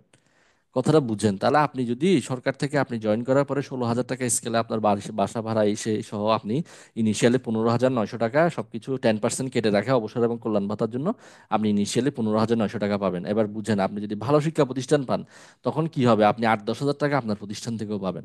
আর আপনার প্রতিষ্ঠানে যদি 500, 600, 1,000 স্টুডেন্ট থাকে, তাহলে আপনি অ্যাজ এ আইসি টিচার হিসেবে আপনি তো সব সাবজেক্ট পড়াইতে পারবেন। হ্যাঁ, আপনি ম্যাথ ম্যাথ পারেন, আপনি হচ্ছে যে বিজ্ঞান পারেন, তাই না? আপনি আইসিটিও পারেন, এবং আইসিটি গুরুত্বটা তো ডে বাই ডে স্কুল লেভেলেও বাড়তেছে, তাই না? তার মানে ভালো শিক্ষা প্রতিষ্ঠান পেতে পারলে আপনি রিল্যাক্সে থাকতে পারবেন আর কি। কারণ আপনার স্কুল লেভেল মানে, আমার কথাটা বুঝেন, স্কুল লেভেল বা কলেজ লেভেল বা শিক্ষা প্রতিষ্ঠান মানে আপনার 6 মাস আপনি ক্লাস করাবেন, 6 মাস হচ্ছে যে আপনার বন্ধ। তাহলে ব্যাপারটা বুঝেন, তাহলে আপনি সেই 6 মাস কি বসে থাকবেন? আপনি অন্য কিছু প্রোডাক্টিভ করবেন। এখানে আপনি রিল্যাক্স ভাবে থাকবেন। আপনি অন্য আপনার পাশাপাশি যেগুলো আপনার, আপনি যদি আপনার এলাকার কাছাকাছি থাকেন, আপনি ছোটখাটো একটা বিজনেস করতে পারতেছেন, যে কোনো কিছু করতে পারতেছেন পাশাপাশি। তো মানে এই কথাগুলো কেন বললাম, অনেকে মনে করেন স্যালারি বা এইসব বিষয়গুলো নিয়ে চিন্তা ভাবনা করেন। আমার কথা হচ্ছে যে এইসব চিন্তা পরে করবেন, আগে একটাতে জয়েন করেন। আপনার স্যালারি রান হোক, ইনকাম করতে থাকেন, এটা রান থাকুক, এবার বেটার পাইলে মুভ করেন, শিফট করেন। এটাই হচ্ছে আমার কথা আপনাদের জন্য। হ্যাঁ, আপনি বেটার পাইছেন মুভ করে ফেলেন, বেটার পাইছেন মুভ করে ফেলেন, কিন্তু যদি জয়েন না করেন সেটা হবে আত্মঘাতী সিদ্ধান্ত। হ্যাঁ, আগে একটাতে জয়েন করে ফেলতে হবে। এবার আপনি, কারণ আর সিচুয়েশন তো আসলে সবকিছু তো এখন আমাদের পক্ষে না, পক্ষে আছে বিপক্ষে আছে, বা সার্কুলার নাই, চাকরি পরীক্ষাগুলো হচ্ছে না, তার মানে এখন এইটা কিন্তু খুবই মানে, আর যদি এই সুযোগ সুবিধাগুলো যুক্ত হয়, যেটা নিয়ে আসলে আমরা সামনেই আরো বড় আন্দোলনের দিকে যাচ্ছে হয়তো, তো এই যেগুলো যদি যুক্ত হয়, এটা সব থেকে লুক্রেটিভ চাকরি হয়ে যাবে হচ্ছে যে এটা, এটা মনে রাখবেন।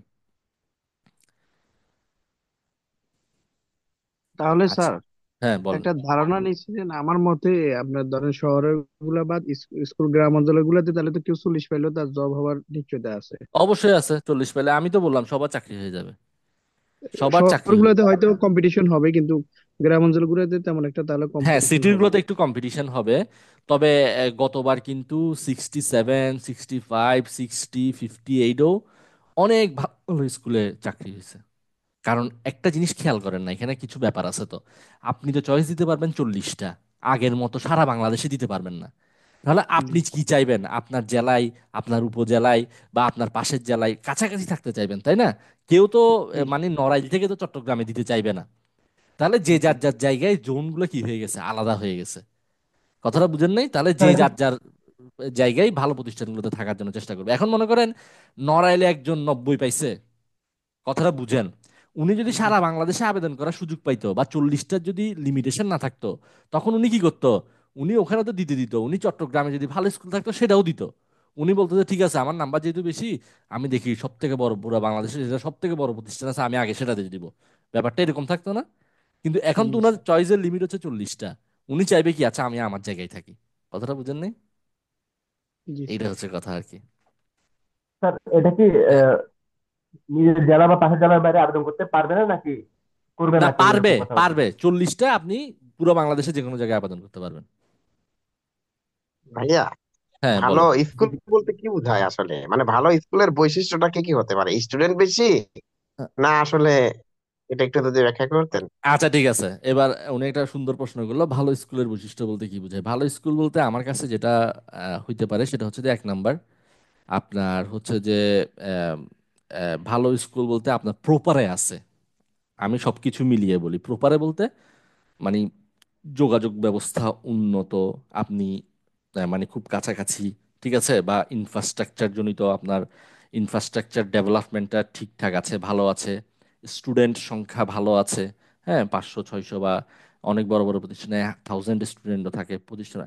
এবং সব থেকে বড় কথা এই জিনিসটা আপনাদেরকে চয়েস দেওয়ার আগে খেয়াল রাখতে হবে, সেটা হচ্ছে যে প্রতিষ্ঠান থেকে কোনো ধরনের পেমেন্ট দেওয়া হয় কিনা সরকারি ভাতার পাশাপাশি। এবং এইগুলো থেকে খোঁজ খোঁজ নিবেন, ইএমআই সেলে কিন্তু এগুলো তথ্য আছে। এগুলো আমি আপনাদেরকে ধাপে ধাপে, এগুলো সব একসাথে এখন শেয়ার করছি না, আমি ধাপে ধাপে এগুলো আপনাদেরকে বলবো যে কোন সাইটগুলোতে ঢুকবেন, ঢুকে আপনি প্রতিষ্ঠানের অবকাঠামোগত ইনফ্রাস্ট্রাকচার জনিত ইনফরমেশনগুলো বা অন্যান্য ইনফরমেশনগুলো আছে, হ্যাঁ সেই জিনিসগুলোকে জানবেন। এবং সেইখান থেকে আপনি নাম্বারগুলোকে কালেক্ট করে যে কোনো একজন সিনিয়র টিচারকে ফোন দিবেন, ফোন দিয়ে একটু জানবেন যে আচ্ছা এখানে প্রতিষ্ঠান থেকে কি পরিমাণ অ্যামাউন্ট দেওয়া হয়, কত পার্সেন্টেজ দেওয়া হয়, এই জিনিসগুলো। কারণ আপনি আপনি তো পরে দিয়ে আফসোস করলে হবে না, এই জিনিসগুলো আপনাকে আগে খেয়াল রাখতে হবে চয়েস দেওয়ার আগে। আমাকে কিন্তু, আমি সব আপনাদের সাথে বাস্তব অভিজ্ঞতাগুলো শেয়ার করছি। আমাকে কিন্তু এইবার গতবার পঞ্চম গণবিজ্ঞপ্তিতে অনেকজনে ফোন দিয়েছে, এর মধ্যে একজনের অভিজ্ঞতা আমি বলি। একজন আমাকে ফোন দিয়ে বলে, আহ, মানে উনি খুব নার্ভাস হয়ে গেছে, বলে স্যার আমি তো খুব বিপদে পড়ে গেছি। আমি বলছি, কেন, কি সমস্যা বলেন তো আমাকে একটু। বলে যে এরকম আমি একটা প্রতিষ্ঠানে চয়েস দিয়েছিলাম, মানে সেটা আমি মোটামুটি আহ, মানে দিয়ে দিয়েছি, প্রপার আছে দিয়ে দিয়েছি, কিন্তু আমি কোনো খোঁজ খবর নিই নাই। হ্যাঁ, আমি প্রতিষ্ঠান সম্পর্কে কোনো খোঁজ খবর নিই নাই, বা প্রতিষ্ঠানটা কোনো ইনফ্রাস্ট্রাকচার বা কোনো কিছু আমি দেখিও নাই, গুগলে সার্চ দিয়ে স্কুল সম্পর্কে কোনো খবরও নিই নাই। ঠিক আছে, সহপাঠী নামে একটা সাইট আছে, বা আরও দুই একটা সাইট আছে, আমি এগুলো আপনাদের সাথে শেয়ার করে দিব। তো নিই নাই, এখন এখানে এসে দেখি যে অবকাঠামোগত অবস্থা খুবই খারাপ। হ্যাঁ, টিন দেওয়া আছে, তারপর হচ্ছে যে প্রতিষ্ঠান প্রধানের সাথেও কথা বললাম, ওনার সাথে কথা বলেও তেমন আমার কাছে তেমন বেশি ভালো লাগে নাই, মানে আমি খুব হতাশ হয়ে গেছি স্যার। হ্যাঁ, এখন আমি কি এখানে জয়েন করবো নাকি পরবর্তী, তাহলে আমি কিন্তু এই যে আপনাদের সাথে কথাগুলো বলছি আমি বাস্তব অভিজ্ঞতা থেকে বলছি। হ্যাঁ, আপনি চয়েস দেওয়ার আগে এই জিনিসগুলো আপনাকে ঠিক রাখতে হবে, যে আপনি কোথায় চয়েস দিবেন, কি করবেন, বা কোনটাকে, যেমন আপনি মনে করেন একটা জিনিস চিন্তা করে দিয়ে দিলেন, এক নম্বরে একজনকে সিরিয়াল দিয়ে দিলেন, 5 নম্বরে যে স্কুলটা রাখছেন সেটা হয়তো আপনাকে প্রতিষ্ঠান থেকে 50 থেকে 60% টাকা দিত বা আপনাকে বোনাস দিত, সেটাকে আপনি 5 নম্বরে রেখে দিয়েছেন, আপনার নাম্বার ভালো আছে, কিন্তু আপনি 1 নম্বরে অন্য একটা স্কুল দিয়ে রাখছেন। সেটাতে যদি হয়ে যায়, আমার কথাটা বুঝতে পারছেন, এটার কি যৌক্তিকতা আছে নাকি নাই সেটা চিন্তা করেন। আপনার যদি সেটাতে হয়ে যায়, তাহলে তো আপনি 5 নম্বরে একটা ভালো স্কুল মিস করে ফেললেন। ঠিক আছে, এই জিনিসগুলোকে একটু খেয়াল রাখতে হবে। বাগেরহাট থেকে যদি খুলনায় চয়েস দেয়, হ্যাঁ, অবশ্যই পারবেন, পুরো বাংলাদেশে পারবেন, কোনো সমস্যা নেই। ভাইবার রেজাল্টের পর মেরিট লিস্ট জানা যাবে, হ্যাঁ ভাইবার রেজাল্টের পরে দুই একদিন, মানে দুই একদিন না, কিছুদিন সময় লাগবে, আপনাদের মেরিট পজিশনটা আপনারা জানতে পারবেন। লিখিতর মার্ক কি ভাইবা বোর্ডে ছিল, এটা তো আসলে আপনার থেকে আপনারা ভালো জানার কথা। আমার মনে হয় ভাইবা মার্কসগুলো ছিল। ঠিক আছে, ভালো প্রতিষ্ঠান কোন স্যার দিকগুলো স্যার হ্যাঁ, হ্যাঁ স্যার বলেন। আমার মনে হয় রিটেন মার্কস ছিল চেয়ারম্যান স্যারের কাছে, উনি দেখছি মানে কাগজটা এমন ভাবে রাখছে যাতে আমরা না দেখি, কিন্তু সার্টিফিকেটের হ্যাঁ মার্ক তো আমাদের দেখাই দিয়েছে এক্সট্রা হ্যাঁ রুম হ্যাঁ, একটা ওটা রুম। সামনেই থাকে, আপনাদের সামনেই দিয়ে দেয় এটা। আচ্ছা স্যার, আমাদেরকে অনেকেরই সহজ প্রশ্ন করছে, অনেকেরই কঠিন, এটা কি নাম্বার দেখে করে না আইডিয়া করে করে? না না, নাম্বার দেখে না, আসলে বেসিক্যালি যাদের 4 ইয়ার্স বিএসসি করা আছে তাদেরকে হচ্ছে যে একটু ডিটেলস প্রশ্ন করছে। হ্যাঁ, যাদের হচ্ছে যে নাই তাদেরকে হচ্ছে একটু নর্মাল প্রশ্ন করছে, তবে এটা নিয়ে টেনশন করার কোনো কিচ্ছু নেই। তবে স্যার আমরা টিচার তো লাগবে। স্কুলে যেমন যেমন স্যার আমি তো স্কুলে দিছি, যেমন হোয়াইট বক্স ব্ল্যাক বক্স এটা আমার জিজ্ঞেস করে বসছে, এটা তো কলেজ লেভেলের কলেজের প্রশ্ন। স্যারদেরকে জিজ্ঞাসা। হ্যাঁ হ্যাঁ, জি কলেজ লেভেলের প্রশ্ন। সমস্যা নেই, আইসিটি থেকে জিজ্ঞেস করতে পারো, তো টেনশনের কোনো কারণ নেই, এগুলো তো জিজ্ঞেস করতেই পারে। স্যার, আমি হ্যাঁ, তো গত বছরের 100 জনের অভিজ্ঞতার গুলা ফুটছি, আমার ওইখান থেকে কমন ফুটছে, আমি ফাটছি। আচ্ছা আচ্ছা, ঠিক আছে, আমার কাছে সমস্যা নেই। মনে হয় চেয়ারম্যান হুম চেয়ারম্যান স্যারের কাছে রিটেনের মার্কসটা ছিল, কারণ হচ্ছে যে আমরা একটা জিনিস খেয়াল করছি যে স্যার চেয়ারম্যান স্যার ইঙ্গিত দেয় যিনি হুম। প্রশ্ন করতে ওনাকে দেখা গেল যে কারো ছাত্র কারো রিটেনের মার্ক কম থাকলে তাকে একটু মানে ট্রাই করে যে একটু হার্ড কোশ্চেন করে দেখার জন্য যে কোনো কারণে রিটেনে কম আসতো কিনা, আবার কারো বেশি থাকলেও তাকে ওভাবে ট্রাই করে দেখেছে স্যার। হ্যাঁ হ্যাঁ, সেটাই সেটাই, আপনারা তো জিনিসগুলো খেয়াল করেছেন। আচ্ছা, ঢাকা স্কুল পেতে কত মার্ক থাকা লাগবে? 65+। যদি প্রপারে চান তাহলে হয়তো 70+ লাগতে পারে। এমনি বেসিক্যালি ঢাকায় 65+ও গতবার উনি এবার ক্রাফট ইনস্ট্রাক্টর হিসেবে ইয়ে, মানে ইয়ে করেছেন ইমরুল কায়েস ভাই। আমার আসলে সত্যি কথা বলতে আমার এই এনটিআরসি নিবন্ধনের এই জার্নিটা করতে গিয়ে এতজনের সাথে কথা হয়েছে, এত অভিজ্ঞতা জানা হয়েছে, এতজনকে অভিজ্ঞতা শেয়ার করেছি, এই জিনিসগুলোই আসলে মানে ভালো লাগবে যখন আফটার 6 মান্থস পর আপনাদের জবটা নিশ্চিত হয়ে যাবে, তখন আবার আপনাদের সাথে সেশন করব, তখন লাইভ সেশন করব, তখন আপনাদের চেহারাগুলো দেখবো, ঠিক আছে, যে কতটা আনন্দিত আছেন, কতটা খুশি আছেন। এই বিষয়টা, এই জিনিসটা হচ্ছে টিচিং প্রফেশনের সব থেকে বড় চাওয়া। উনি হচ্ছে যে 67, আমি ইমরুল কায়েস ভাই, হাসান ইমরুল কায়েস ভাই, আমি যদি নামটা ভুল না করি, আমার আসলে নামও মুখস্থ থাকে, মানে মোটামুটি যাদের সাথে কথা হয়। তো 67 পেয়েছিল।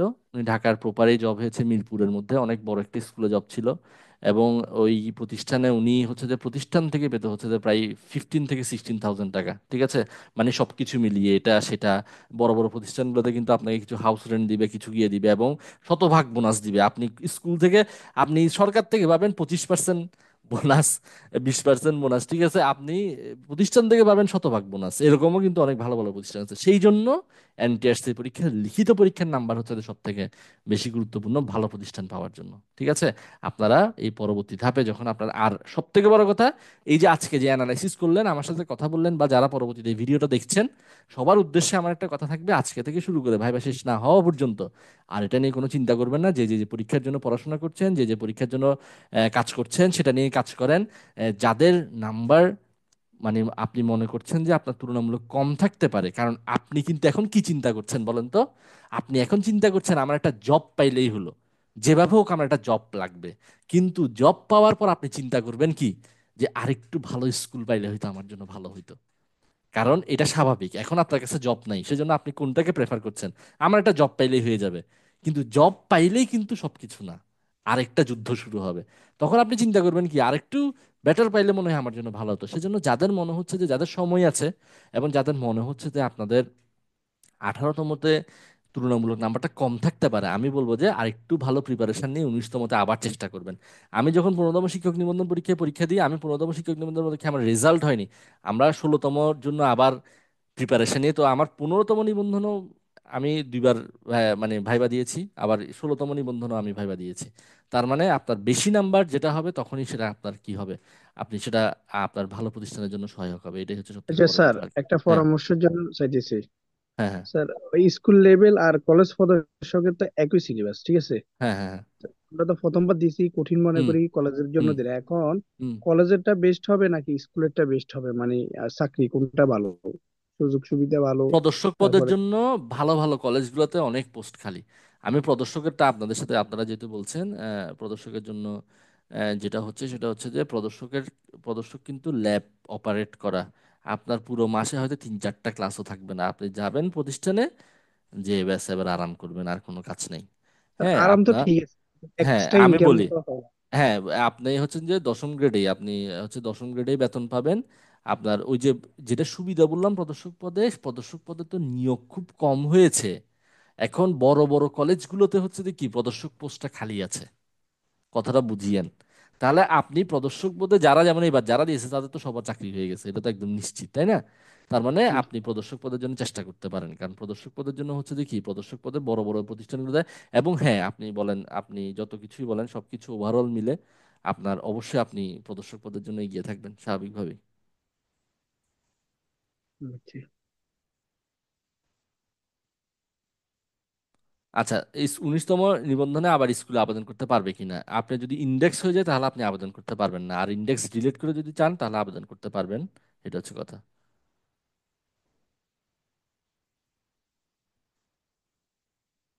আচ্ছা স্যার, আমি পুরো সেশনটা শুনতেছি, কিন্তু আমি স্কুল বা পদক্ষেপ কোনোটাতে ভাইবা দেয় নাই, কলেজে ভাইবা দিব শেষ দিকে, একটু কলেজের বিষয়ে বললেন। ঠিক আছে তো অনেক, কিন্তু কি যে হয়, 60+ নাম্বার থাকবে রিটেনে।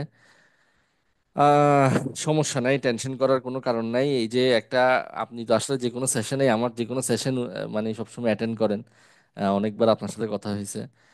আমার মনে হয় এই টেনশন করার কোনো কারণ নেই, টেনশন করিয়ে না, কারণ টেনশন করে কোনো সলিউশন নাই। জেনারেল কলেজ হলে একটু কম্পিটিশন হবে অবশ্যই। চেষ্টা করেন যে ধাপে ধাপে চিন্তা করেন, চাকরি হবে কিনা সেটা পরের কথা, আগে সুন্দরভাবে ভাইবা প্রিপারেশনটা নিয়ে ভাইবাটা দেন। কথাটা বুঝে গেছে? আর যদি আপনার কাছে বয়স থাকে বা সময় থাকে তাহলে আপনি 19তমর জন্য আপনি পড়াশোনা করতে থাকেন, কারণ নিবন্ধন পরীক্ষায় রিটেনের মার্কসটার উপর সবকিছু ডিপেন্ড করে। কথাটা বুঝতে পারছেন? আপনাদের তো মোটামুটি সবকিছু জানা আছে, বোঝা আছে, কি পড়তে হবে কি বাদ দিতে হবে, অল্প অল্প সেটার জন্য পড়তে থাকেন। আর এটার জন্য হচ্ছে যে যেটা যেভাবে প্রসেস যাচ্ছে সেভাবে করেন। কারণ এটা আপনি এখন কোনো কিছু এনশিওর করে বলতে পারবেন না কি হবে না হবে। কলেজ লেভেলের জন্য একটু কম্পিটিশন হবে, মাদ্রাসাতের জন্য একটু রিল্যাক্স থাকবে, কিন্তু জেনারেল কলেজের জন্য একটু কম্পিটিশনটা অবশ্যই হবে। তবে এর মধ্যে তো অনেকগুলো পদ শূন্য হচ্ছে, যত পদ বেশি শূন্য পাওয়া যায় সেটা তত বেটার। কথা হচ্ছে যে সেটা, ঠিক আছে? টেনশন করবেন না এগুলো নিয়ে, ঠিক আছে? স্যার, আমরা মানে হ্যাঁ, স্কুলে কত পদ খালি থাকতে পারে অনুমান? 5,000 হবে? হবে হবে আমার মনে হয় 3,500-4,000 তো এমনি ইজিলি হইতে পারে। বুঝে গেছে। আমি আসলে সত্যি কথা তো আপনাদেরকে একটু বলি, আমি এরকম সংখ্যাগত জিনিসগুলো আমার তেমন বেশি মাথায় থাকে না। আমার কথা হচ্ছে যে আজকে থেকে মনে করেন যে পদে পদে অ্যাভেলেবেল, কোনো সমস্যা নেই, আপনি জাস্ট রিল্যাক্স থাকেন, ভাইবাটা শেষ হোক, তারপর আস্তে ধীরে পরবর্তী চিন্তা করবেন। এর পরের সেশনটা আপনারা যারা স্কুল লেভেলে আছেন, প্রথম থেকে আমার সাথে ছিলেন, আপনার সেশনগুলো দেখেছেন, আম, আপনাদের পরবর্তী সেশনগুলো হবে কি, পরবর্তী সেশনটা হবে যে আপনাদের ভাই বা পরবর্তী সময়ে আপনি মেরিট লিস্ট যখন দিবে, তখন আমি আপনাদের সামনে সাথে কিছু আলোচনা করব, যখন গণবিজ্ঞপ্তি দিবে তখন আমরা সেশন দিব, আপনারা পেজের মধ্যে সেগুলো সব লাইভ পেয়ে যাবেন। আর সব থেকে বড় কথা, আমার এই পেজগুলোর মাধ্যমে আমি অনেকগুলো ইনফরমেশন আপনাদের সাথে শেয়ার করার চেষ্টা করি। আপনাদের যদি কোনো কারণে মানে কোনো বিষয় যদি এগুলো ভালো লাগে বা আপনাদের যদি কোনো উপকারে আসে, তাহলে আপনারা আপনাদের ছোট ভাই বা আপনাদের প্রয়োজনীয় মানে যারা পরিচিত আছে তাদের সাথে আমার পেজের কথা শেয়ার করবেন, তাদেরকে জানাবেন। তাহলে যারা নিবন্ধন পরীক্ষা দিতে যাচ্ছে আমার সাথে যুক্ত থেকে ইনফরমেশনগুলো সবকিছু পেতে পারবে। এই হচ্ছে সব থেকে বড় কথা। তো আপনাদের সবার জন্য অনেক শুভকামনা। আর এই কথা বলে শেষ করব, সবার চাকরিটা, যারা আইসিটি পরীক্ষা থেকে দিয়েছেন সবার চাকরি হবে, এবং দেখবেন এটাই এটাই সত্য হবে। আমি যে যে কথাগুলো বললাম সেগুলো আমাদের সবারই চাকরি হবে, এটা নিয়ে টেনশন করার কোনো কিছু নেই। এবং যখন চাকরি হবে তখন আমরা আবার এই সেশনটা করবো এবং আপনাদের মুখে আপনাদের অনুভূতিগুলো শুনবো। এটাই হচ্ছে কথা। এই এই স্বপ্নটা মাথায় রেখেই এখন যে কাজগুলো আপনার আছে সেই কাজগুলো ঠিকঠাক মতো করার চেষ্টা করেন, ঠিক আছে? এটাই হচ্ছে আপনার কথা আর কি। তো ঠিক আছে তাহলে, সবাইকে অনেক ধন্যবাদ আজকে সেশনে যুক্ত হওয়ার জন্য। আবার কোনো একটা সেশনে কথা হবে আপনাদের সাথে। সবাই ভালো থাকবেন, সুস্থ থাকবেন। সবাইকে অনেক ধন্যবাদ।